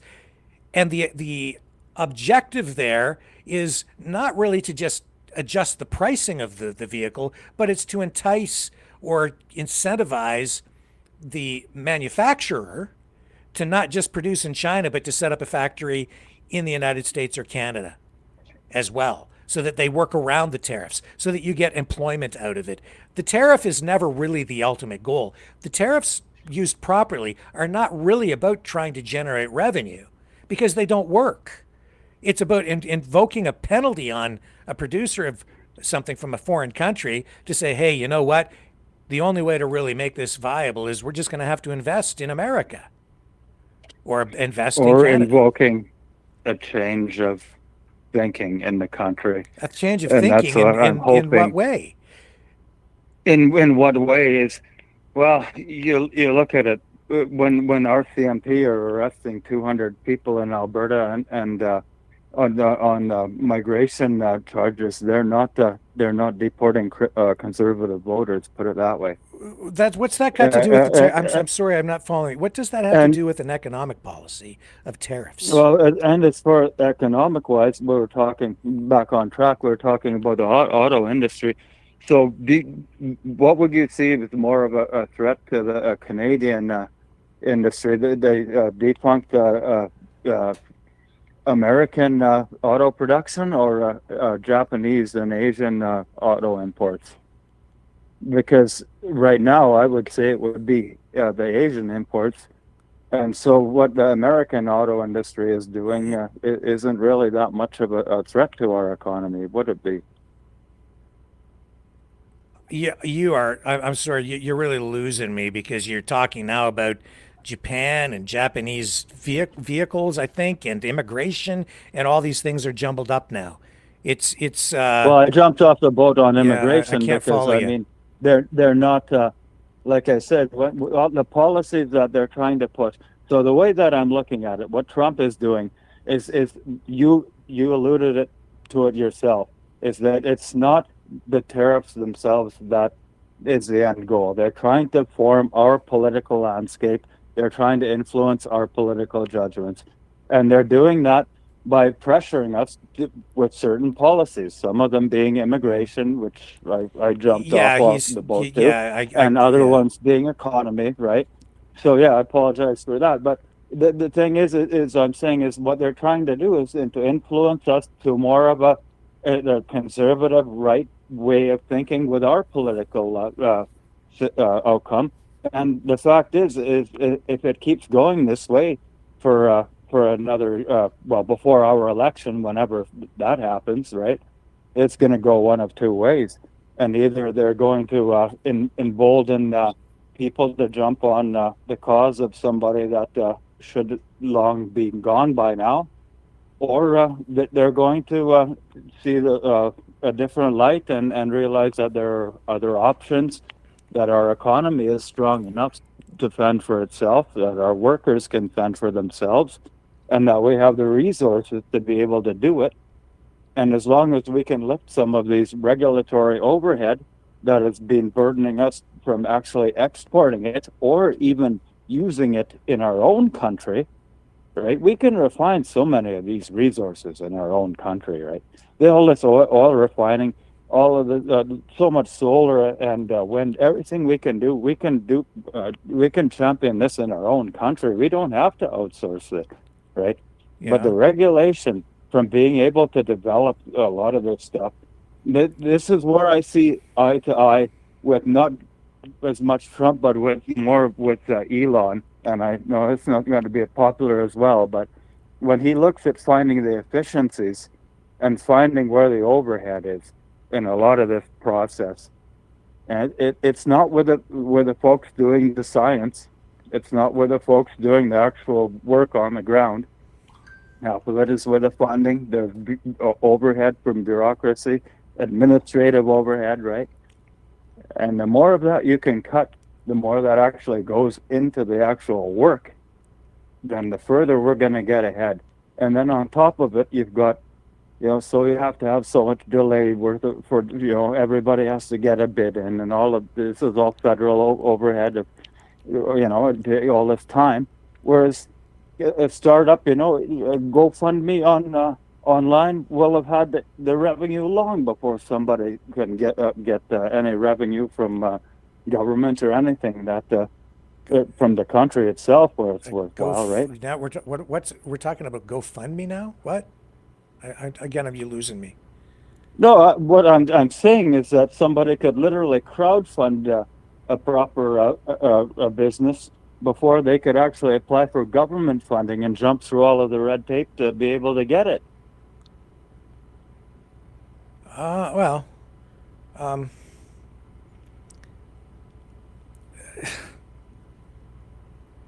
you're just talking about private capitalization of, to get private investors to invest in business through GoFundMe. We're just all over the map here. I appreciate your call. Look, the bottom line is this: Trump's a dick. All right, and what he's doing is destructive. It's harmful not only to Canada but also to the United States. What he's doing is he's pissing everybody off. He's going around the world picking fights with his friends, punching allies in the face, threatening even more punitive economic measures, and it's going to come back and it's going to backfire on him. He's making enemies out of friends, and thinking that he's appeasing, I guess, his enemies, when in fact they're not, and hoping they're going to be his friend, I guess, and they're not his friend. He doesn't have, the United States at the end of all of this isn't going to have a friend left in the bloody world. And we're their best friend, and this is going to cripple the United States and possibly even plunge the world into the worst economic depression in human history, because this has the potential to literally destroy the world economy, because the United States is the world economic power, because it has the world reserve currency, and if it doesn't plunge the world into an economic depression, it could plunge half the world into an economic depression. And even these BRICS countries that think they are going to, benefit from the destruction of the West in some way economically, with a challenge or whatever, with another currency, they're integrated into our economy too. China. No. See that the last China, stand is Russia, done with they're all right? integrated into everything anyway. We've got another caller coming in here, I believe. Let me see. No, maybe not. Maybe just the two of us. I thought we had somebody else. That's okay. But we'll continue along that line if you want, Rick. And that's based on the petrodollar, right? And we've seen in the last half a year with Russia and China dealing directly that the petrodollar is slowly getting obsolete. So they have to grasp at any straw they can to keep that American dollar in power. And the tariffs are how he's doing it. And in the meantime, you have to try to shape. So you have to try to keep, you have to try to shape people's perspective to jump on board as to a transition of what's going to be able to succeed in a new era where that petrodollar isn't dominant. So you need some other form of resource and sustainability for the countries to be able to. Tariffs don't create anything. Tariffs don't create wealth. Tariffs are the mean to the what measure. He's trying to do is impose a tax on every other country in the world, and then extract that money and bring it to the United States, which is a way of trying to enslave the rest of the world. And he doesn't give a damn what the economic impacts are on Canada, Venezuela, England, Poland. He doesn't care. That's what he's trying to do. Change perspective by threatening the tariffs. Have you seen any actual money being charged anywhere yet? He's got the Department of External Revenue. That's not trying to change perspective. That's trying to dominate and make America great again by making America rich on the backs of the rest of the world. Threat to give people a chance to think about what's going to happen. Yeah, well, if they we can don't all change give their Donald Trump perspective. something to think about, and I think we will in short order, because whether he likes it or not, the economic realities of tariffs are going to come home to roost, and he's going to find out that the rest of the world holds a lot of clout when it comes to the economy, a lot more than he realizes when you start adding all the countries up. 42%, just 3 countries of all the imports going into the U.S. What happens if he puts tariffs on every every country today, 180 countries, he's going to tariff. That means every single thing in the United States is going to increase in price. If it's 25%, I don't know how the economic linkages will ultimately work out. A more thorough analysis would be needed, but let's just say 25% increase in prices if it ends up being equal. Add 25% to your grocery bill, 25% to the price of a car, 25% to your home heating bill, 25% to everything. You pay 25%. When was the last time you got a 25% raise? When was the last time unions got a 25% raise? In some cases, because inflation has been so high in recent years, some unions have secured raises like that, but it hasn't really been sustainable for the companies providing those. And so if you combine recent inflation, especially since the pandemic, in some cases we've seen inflation at like 20% in real terms. Now you add, and this isn't even like, if you have inflation beyond like 2% a year, you're into like a problem area. You get up into 5-7%, you're into economic crisis area. You increase prices across the board by 25%. That's an economic shock that will send the economy into a tailspin, and people will you'll literally have people starving in the streets. People will lose their homes. It will collapse the mortgage market. It will destroy the US economy, and then you're going to see the shock waves from that spill out around the world. It will be devastating if this idiot manages to proceed with this plan. This is Donnie Destructo. That's what this is. We've had, so you talk about the 25%. We've actually had the government pay 100% of our wages in the 2-year precedence with that's a different. That's different. And we saw what it did to inflation. You're quite right. I mean, that was damaging to the economy at the time in the long run. But at the same time, it was, I guess, because of the situation, it was sort of kind of the right thing to do in order to just ensure liquidity, monetary liquidity in the market, so that people could pay the bills with paper money. But it ultimately did result in inflation at a really high rate. So yes. So fast forward to where we are now. If our Canadian economy were so much more able to sustain itself, we didn't have such a, say everything because of these tariffs. Yeah. Got pushed to an isolationist. Sorry, let me pronounce. Well, ultimately, still on, Rick? We're still on. We just have another caller with us now. I think you're getting a little echo there. So let's just wrap up your thought there, and then we'll go to the new caller. Okay, let me wrap up then. So ultimately, with the tariffs, if everything is going to push to more of an isolationist type of economy, and it does push us to be more of a resource-based, resource development country, in the end, one could say that Canada will be better off because of it in an isolationist type of a scenario where we aren't trading with anybody else.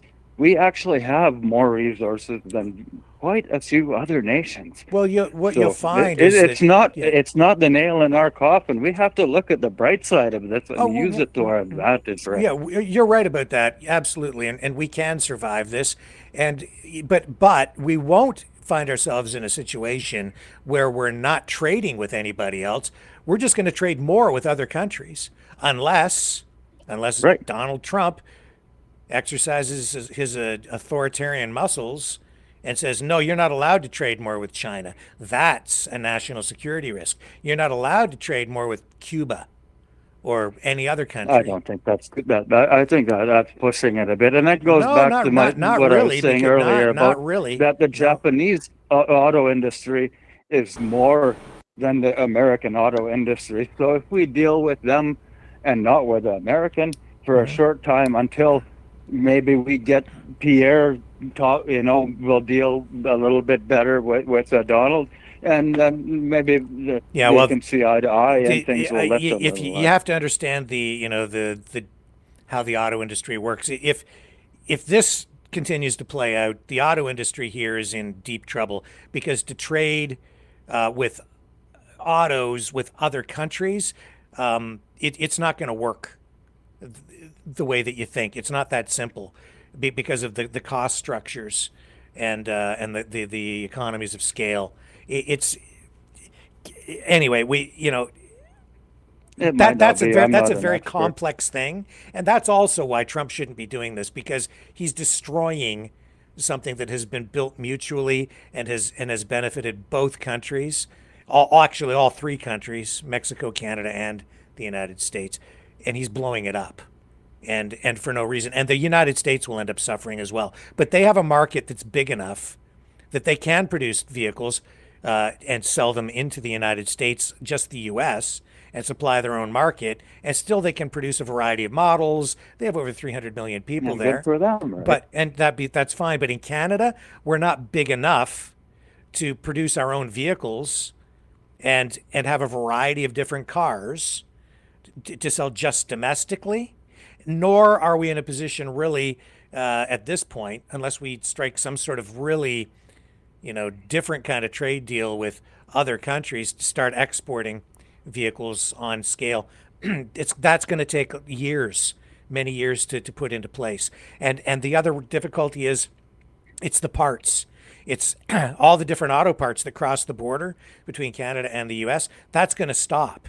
So it means that because of the tariffs, we won't have access to the parts, the market.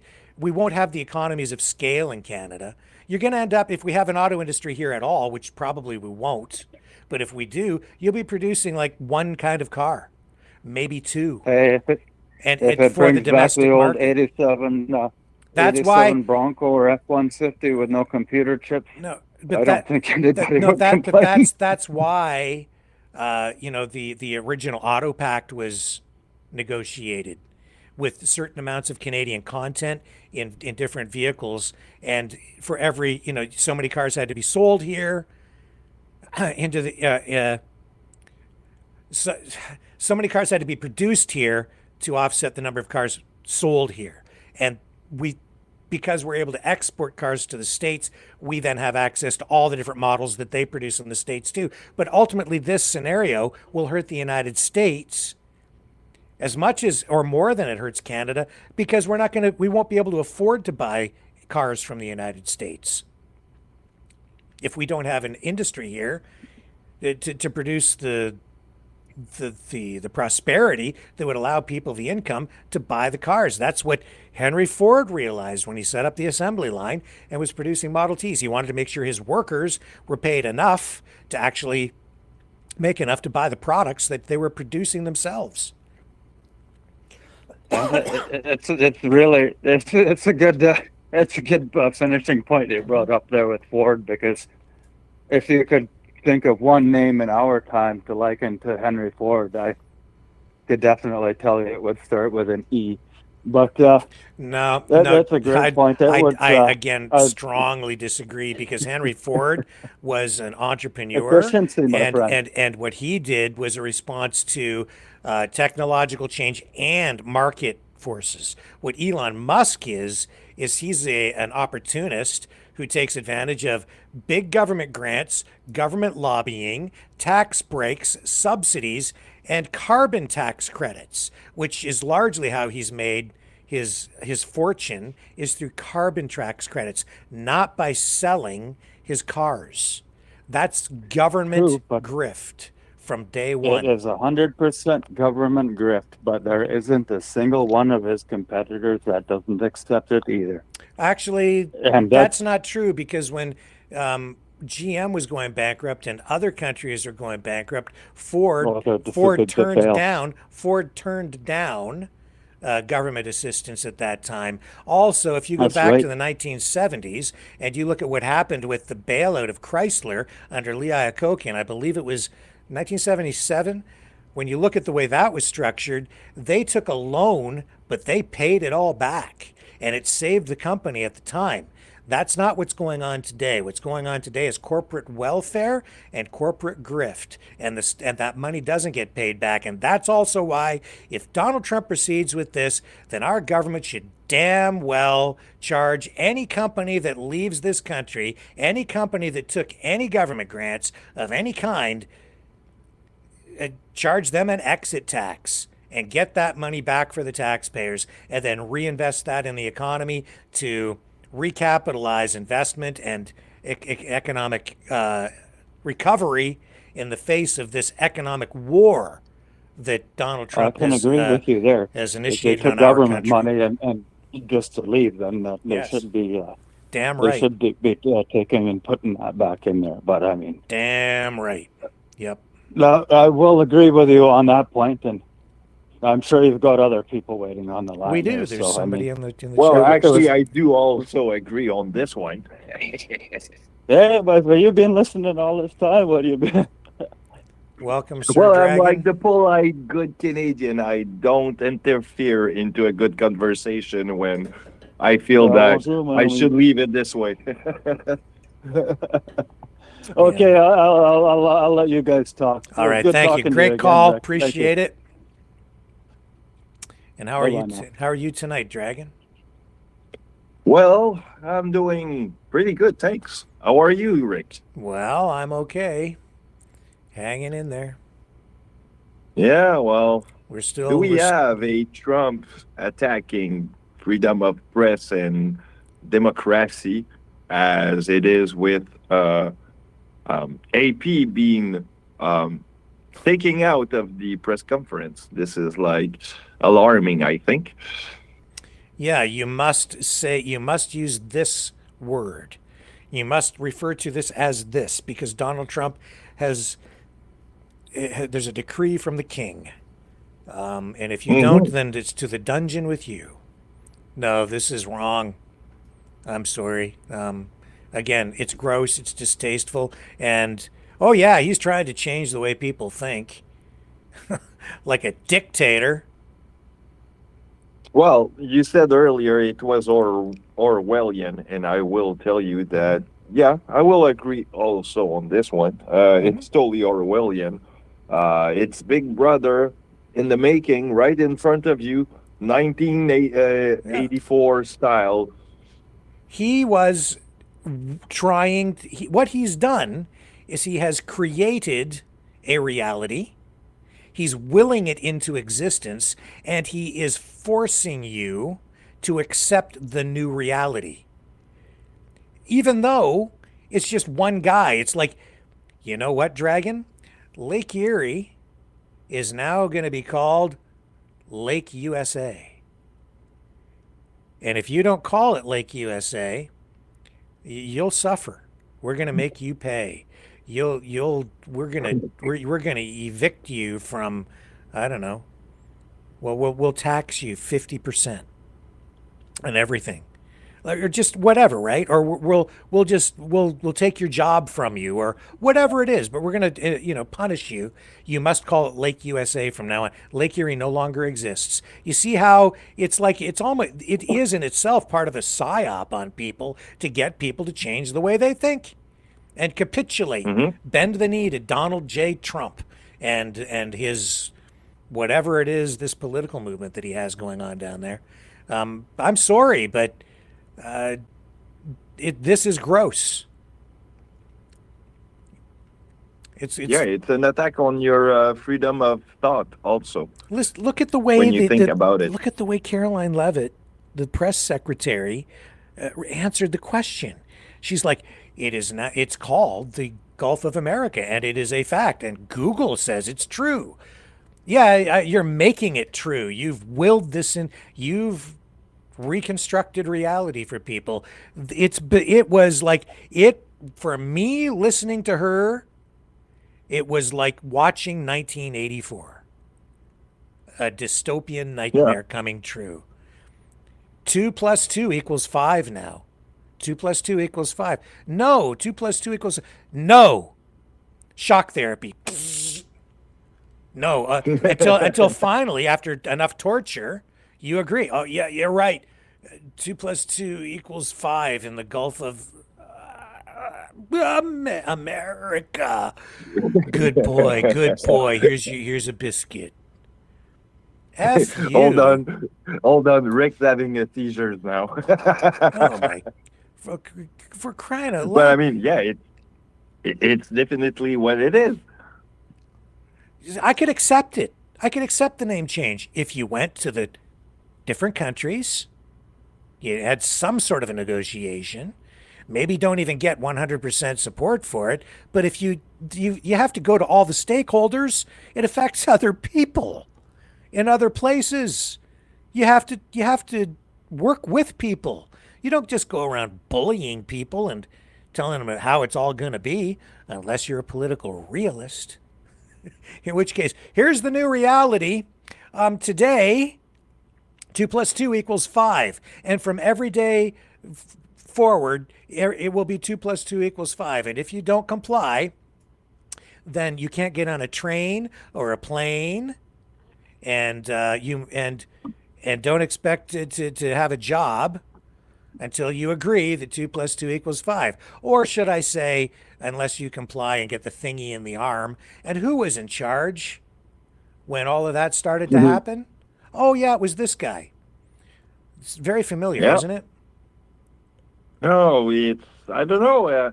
I feel there's a deja vu's coming in. Hello, people. Hello, Earth to humans. Wake up, please. I am awake. I watch it. No, you've only got one eye open. Start opening the other eye, because look at what's And you know happening. what's scary? I mean, I don't know who certain people can be on YouTube, right? But I mean, we can have some influencers or else, and some are like, no, it is now Gulf of Mexico. Don't dare, Rick. I dare you to tell something else. Well, I mean, you know what's going to happen. seriously, guys, if that's what makes them feel good, well, that's up to you. But I'm not myself going to call that the Gulf of America. Well, where do you think this is going to go, folks? I mean, Google recognizes it. Apple recognizes it. All the social media companies are calling it Gulf of America. So you know what's going to happen? If you call it Gulf of Mexico, you're going to have your YouTube channel struck. You're going to get kicked off Facebook for misinformation from the guy who says that he's all free speech. This is where it's going. Well, you can't call it that. That's not true. Oh, I see. So Donald J. And so you see what this is? This is Donald J. Trump getting to decide what reality is. That's how powerful he wants to be. The deity, the king, the God of America. This is ridiculous. Yep. It is. I mean, if there's a word for that, I think it would be basically fascism. It certainly has that feel to it, doesn't it? Who just joined us on the line? Oh, this is Raphael. Raphael, my friend, welcome back. Thank you. Go ahead. Hey, Rick, do you really believe that Trump with Putin, they are really working on ending the war in Ukraine? Do you truly believe this is what Trump is working now to end the war in Ukraine? I don't know. It's strange. I'm telling you, ending the war in Ukraine is something that was done already. Everybody knew Ukraine lost the war. What Trump is doing with Putin right now doesn't have anything to do with that war in Ukraine. Trump is fighting to save America, to save his country as a whole, because Trump understands with BRICS coming up now, with 30 nations joining BRICS, he understands that the dollar is done and the consequence for his country gonna be so tough where America may have to split the same way the Russia had to do it. So he's fighting his way right now, trying to get with Putin and trying to get with Xi. Today, Moody in the White House today, the reason Moody is there is because he's trying to ask Moody to do something for him that Moody doesn't have the power to do. And let me tell you something. You see that woman, Freeman, Freeman is one of the best economists in the world right now. That woman is super smart. You see how Russia survived that World War? Russia survived that World War because of a woman. That woman she took 20 years. She put that economy strategy for Putin, and Putin just decorated her, I think, last year. She put that thing together. Those people are serious. America is in trouble. And let me finish by telling you something about Canada. The Canadian dollar right now, I think, is like 70 cents. But this is a pure 70 cents. That is 70 cents that has value. But the US dollar, in reality, in the world, that thing is worth probably less than 20 cents. And everybody in the world know with $35 trillion deficit, people know that US dollar people know what is coming. And I guarantee you, pretty soon, the next move, they're gonna ask the US to balance its book, and it's gonna be trouble. Watch my word. Thank you. Well, thank you. I appreciate it. We have another caller who just joined us.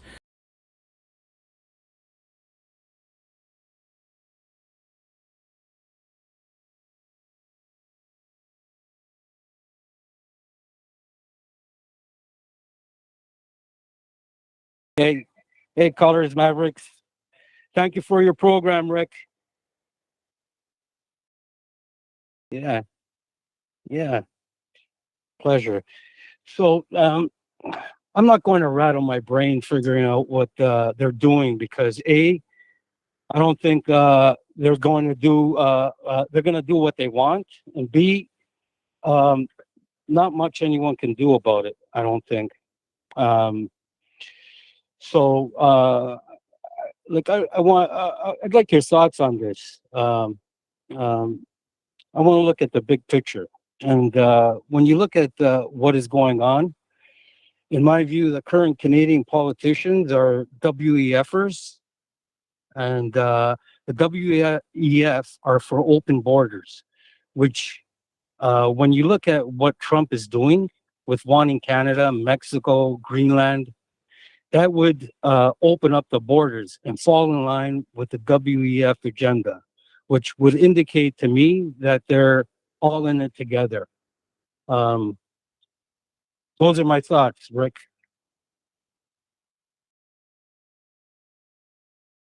What are you thinking on that? Do you think that they could be? It's a possibility that they could be in it together. When you look at what he's doing, and I mean, our politicians, they're in for open borders, so I don't know what they're fighting about.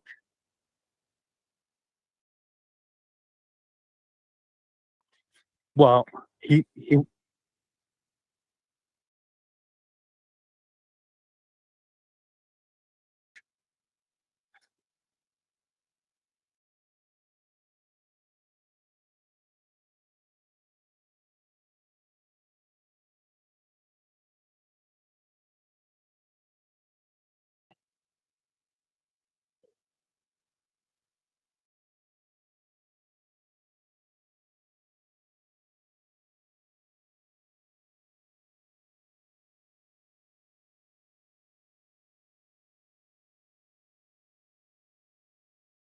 hmm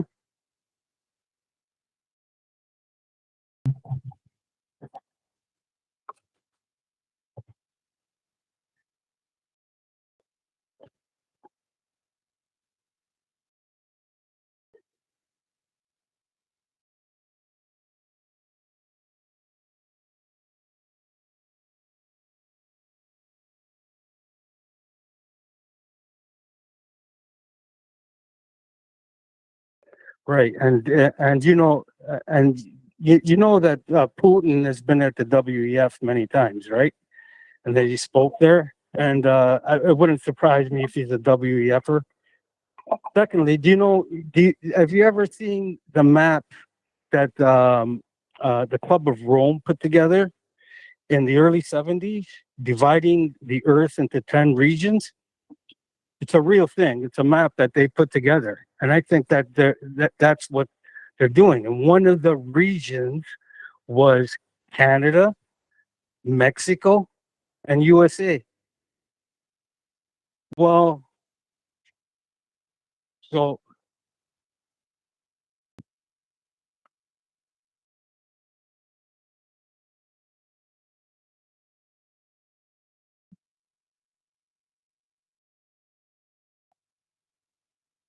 yeah, yeah, which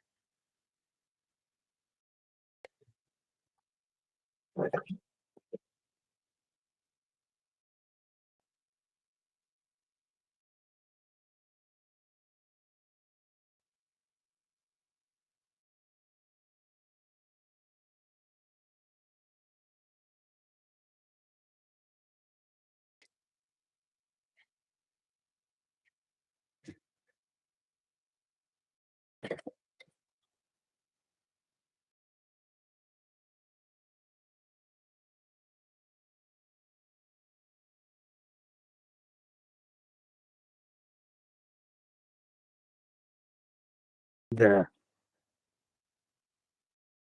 You know what I think?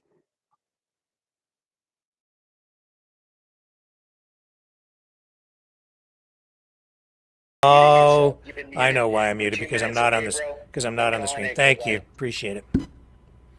So Rick, can I just add to that? Yeah, sure. Go ahead. Although people couldn't hear what I was saying. They couldn't hear a word of it because I wasn't on the screen when everything went Oh, haywire there a little while back. But anyway, go that's ahead. not good. Go ahead. Yeah, so I want to just add that, scripturally and in the Bible, it speaks of this. It speaks of a one world religion, one world government, and a one world economic system, and that there'll be 10 kings that will rise up, just like the Club of Rome, 1970. 10 regions, right? 10 kings. I'm not dogmatic about it, but when I look at it, it falls right into line. Well, I've been saying for a long time that what we're experiencing here, I think what Putin and the BRICS and all of that is the new world order that they're trying to bring will into reality. That is what Donald Trump is part of. You can assess it in a variety of ways, but I think that's what's going on. You have these rich people, Putin, Trump, and it's not about negotiating peace in Ukraine. It's about making a deal with Putin and saying, you take these countries, I'm going to take these ones. And that's how they're going to get to peace. It isn't peace through strength per se. It's peace through a deal between the great powers of the world. But it won't ultimately lead to peace because, as I've read about this ideology, there's always this adversarial relationship through nature, the law of nature, the laws of nature, where these great powers, even after they assimilate and absorb the countries around them, they're always at odds with each other, competing, and there will always be friction and conflict. So.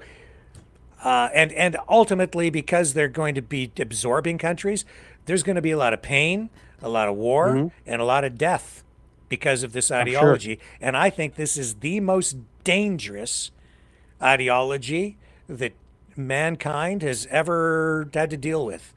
We're heading into very dark times. I agree, Rick. But we're warned. I know that because I read the Bible and I see what's going on, and it tells you that evil men and seducers in the last days will wax worse and worse, and that's exactly what is going on. Exactly. Yeah.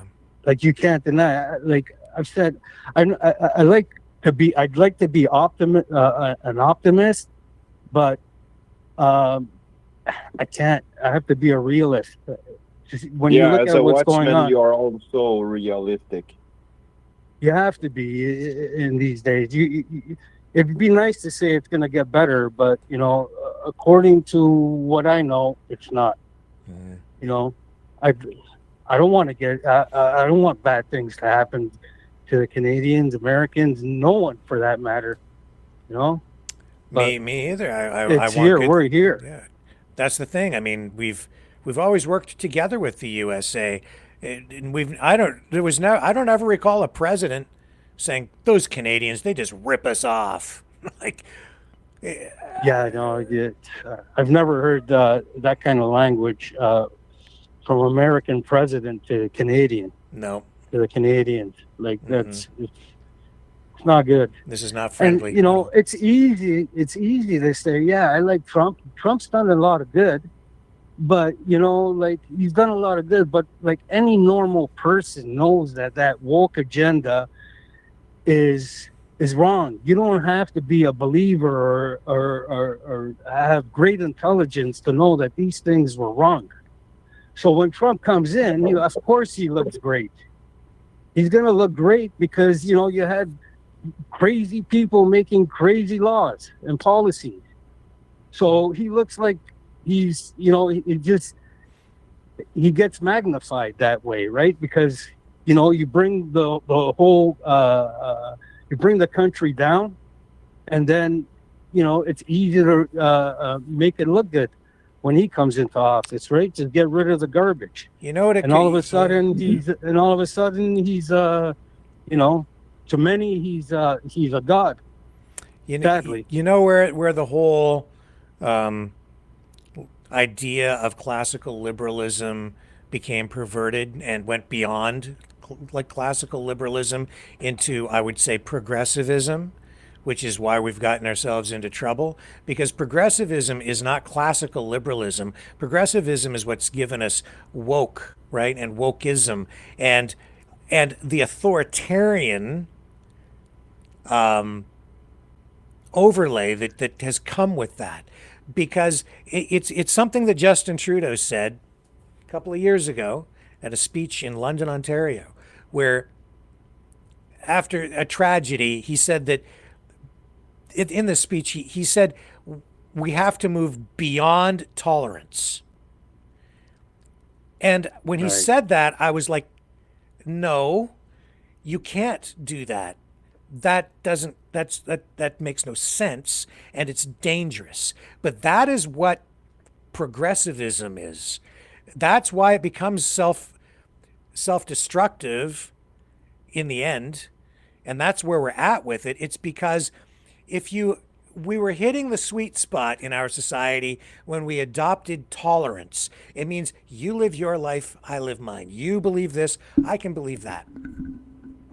We live as neighbors, and we may not agree, but if you go beyond tolerance, now you're getting into authoritarianism, because now you are enforcing the tolerance of someone else. You see, and telling you that you have to accept that this person is gay and embrace it and endorse it, even if your religion says that you are not allowed to. And if you don't, then you'll pay some sort of a price or a penalty for that. Or you have to use this gender or this pronoun in your language. That's enforced tolerance, right? Moving beyond tolerance, but that's authoritarianism, and that's not tolerance at all. And it becomes self-destructive. That's why we're in trouble, if you understand what I'm saying. No, I understand what you're saying. The liberals of today are not the liberals of the past. Yes. But I think the biggest problem is that the elimination of gods. We got rid of God. Mm-hmm. Okay, so how can God bless a nation if you don't want him? He doesn't force anyone on him. Okay, Yeah. when we got rid of God, that's when this nation began to lose the protection of God upon it, including America. Except, and once you get rid of God, the book of Romans tells you clearly what happens. Okay, men with men, woman with woman. It's like you can't deny what the scriptures say, and that's exactly what went on during that time. You get rid of God,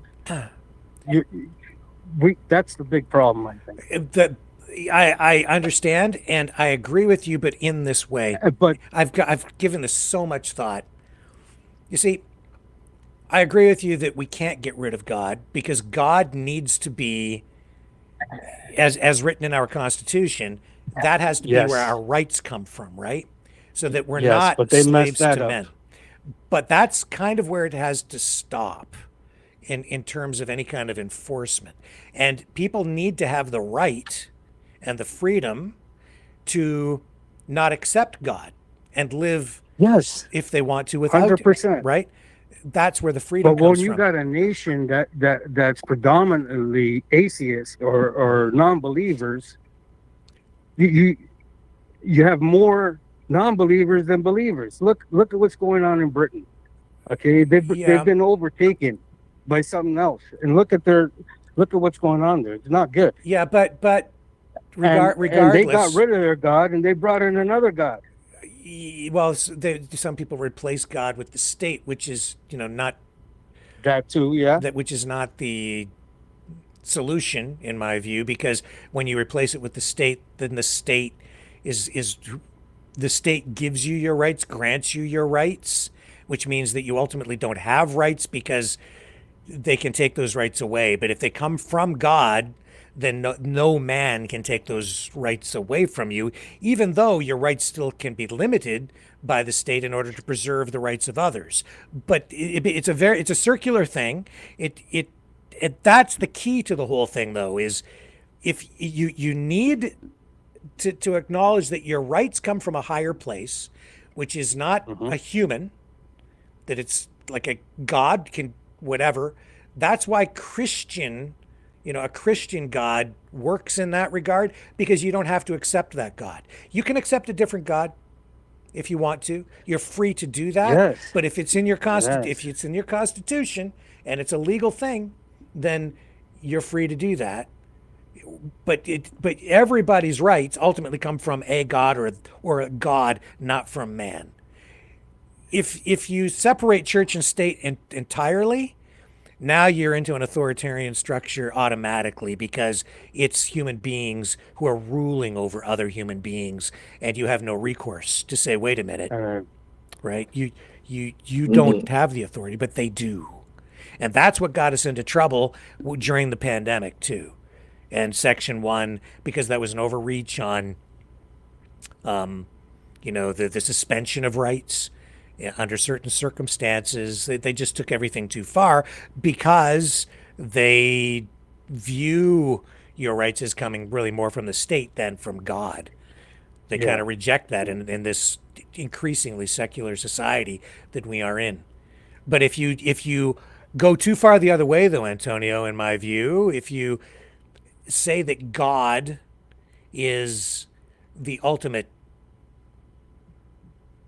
judge or where the source of your rights come from, but you can go too far there too, and that's when you get into like Christian nationalism that is intolerant, because now you start to enforce your religion onto other people. Well, that would be against God's will, because God tells you, choose this day whom you will serve. And it's a choice. Yeah. So you have to be careful not to choice. legislate. So you have a choice, right? So I'd say yes. You're right. You're right. If it goes too far where you're forcing this Christianity, it's going to be a problem. Yeah. Because it's not in the will of God to do that. Then you get a theocracy, and then you end up with like Sharia law, because all that is just the same concept that your rights come from God. All your laws also come from God. But it's all through their God, that particular God, and you're not free to choose a different God. So now you're living in a So that's how they broke our nation down, or even America, or even Britain for that matter, is because they got rid of the God. Our Constitution is based on I can't say it is now, Judeo-Christian values. We know that, right? You know, so why do they take that all out? Because they want to break down the society. It's a way of breaking down society. God gives us laws that we should be under, okay? And when we're not, we got problems like we have. Well, certainly our communities seem to be better off when we have a moral compass that, religion can provide. I believe they've actually done polls on that, and the polls indicate that when you have the true and living God, people are worshiping Him. That you have harmony in society. Yeah.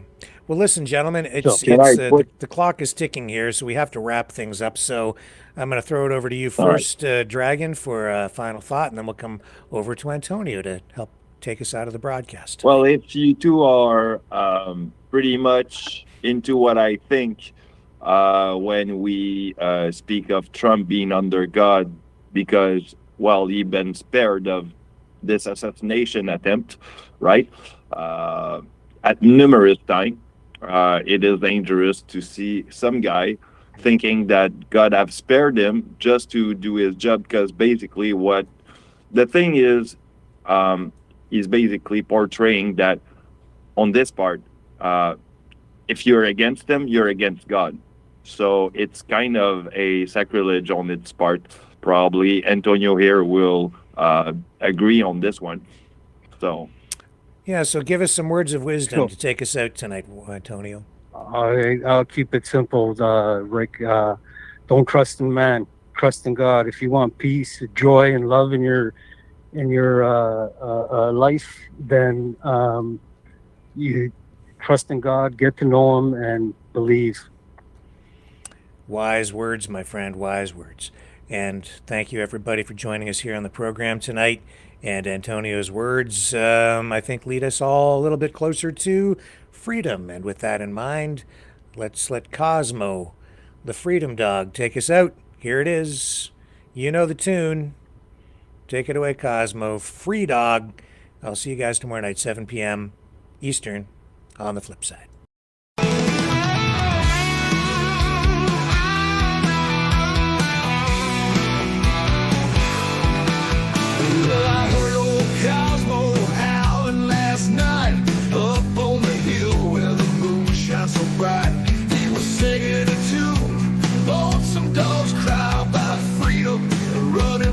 Touching the sky. If I leave here tomorrow, would you still remember me?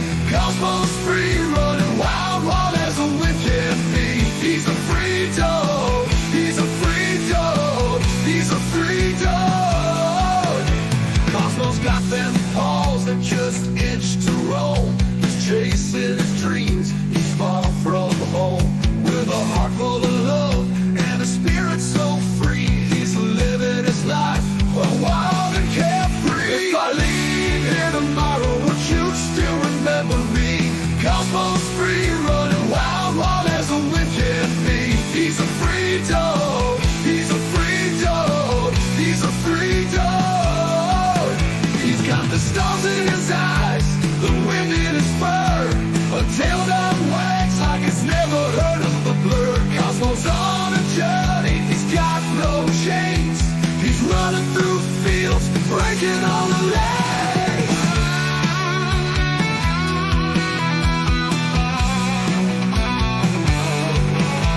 Now the night's getting cold and the sky's turning gray. But Cosmo's still out there, he's miles away.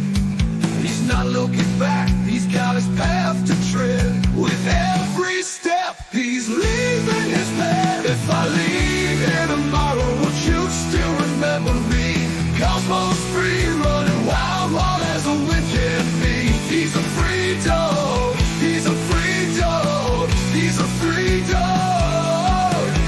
So if you're feeling lost, just think of Cosmos Run. Remember his spirit, his freedom, his fun. And maybe one day, when you're feeling low, you'll find your own freedom and let your spirit go. If I leave here tomorrow, would you still remember me? Cosmos free, running wild, wild as a wind can be. He's a free dog. He's a free dog. He's a free dog.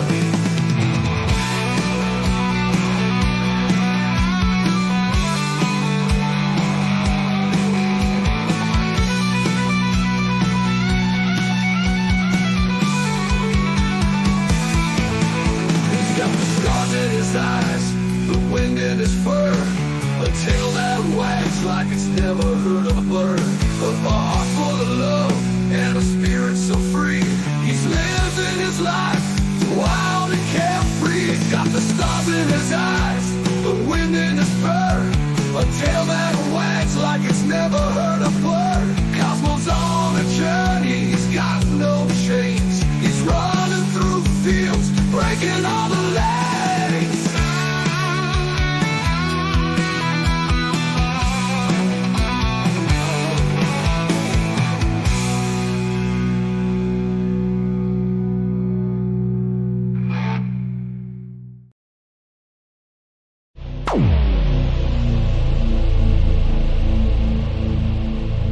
This has been a Maverick Multimedia production.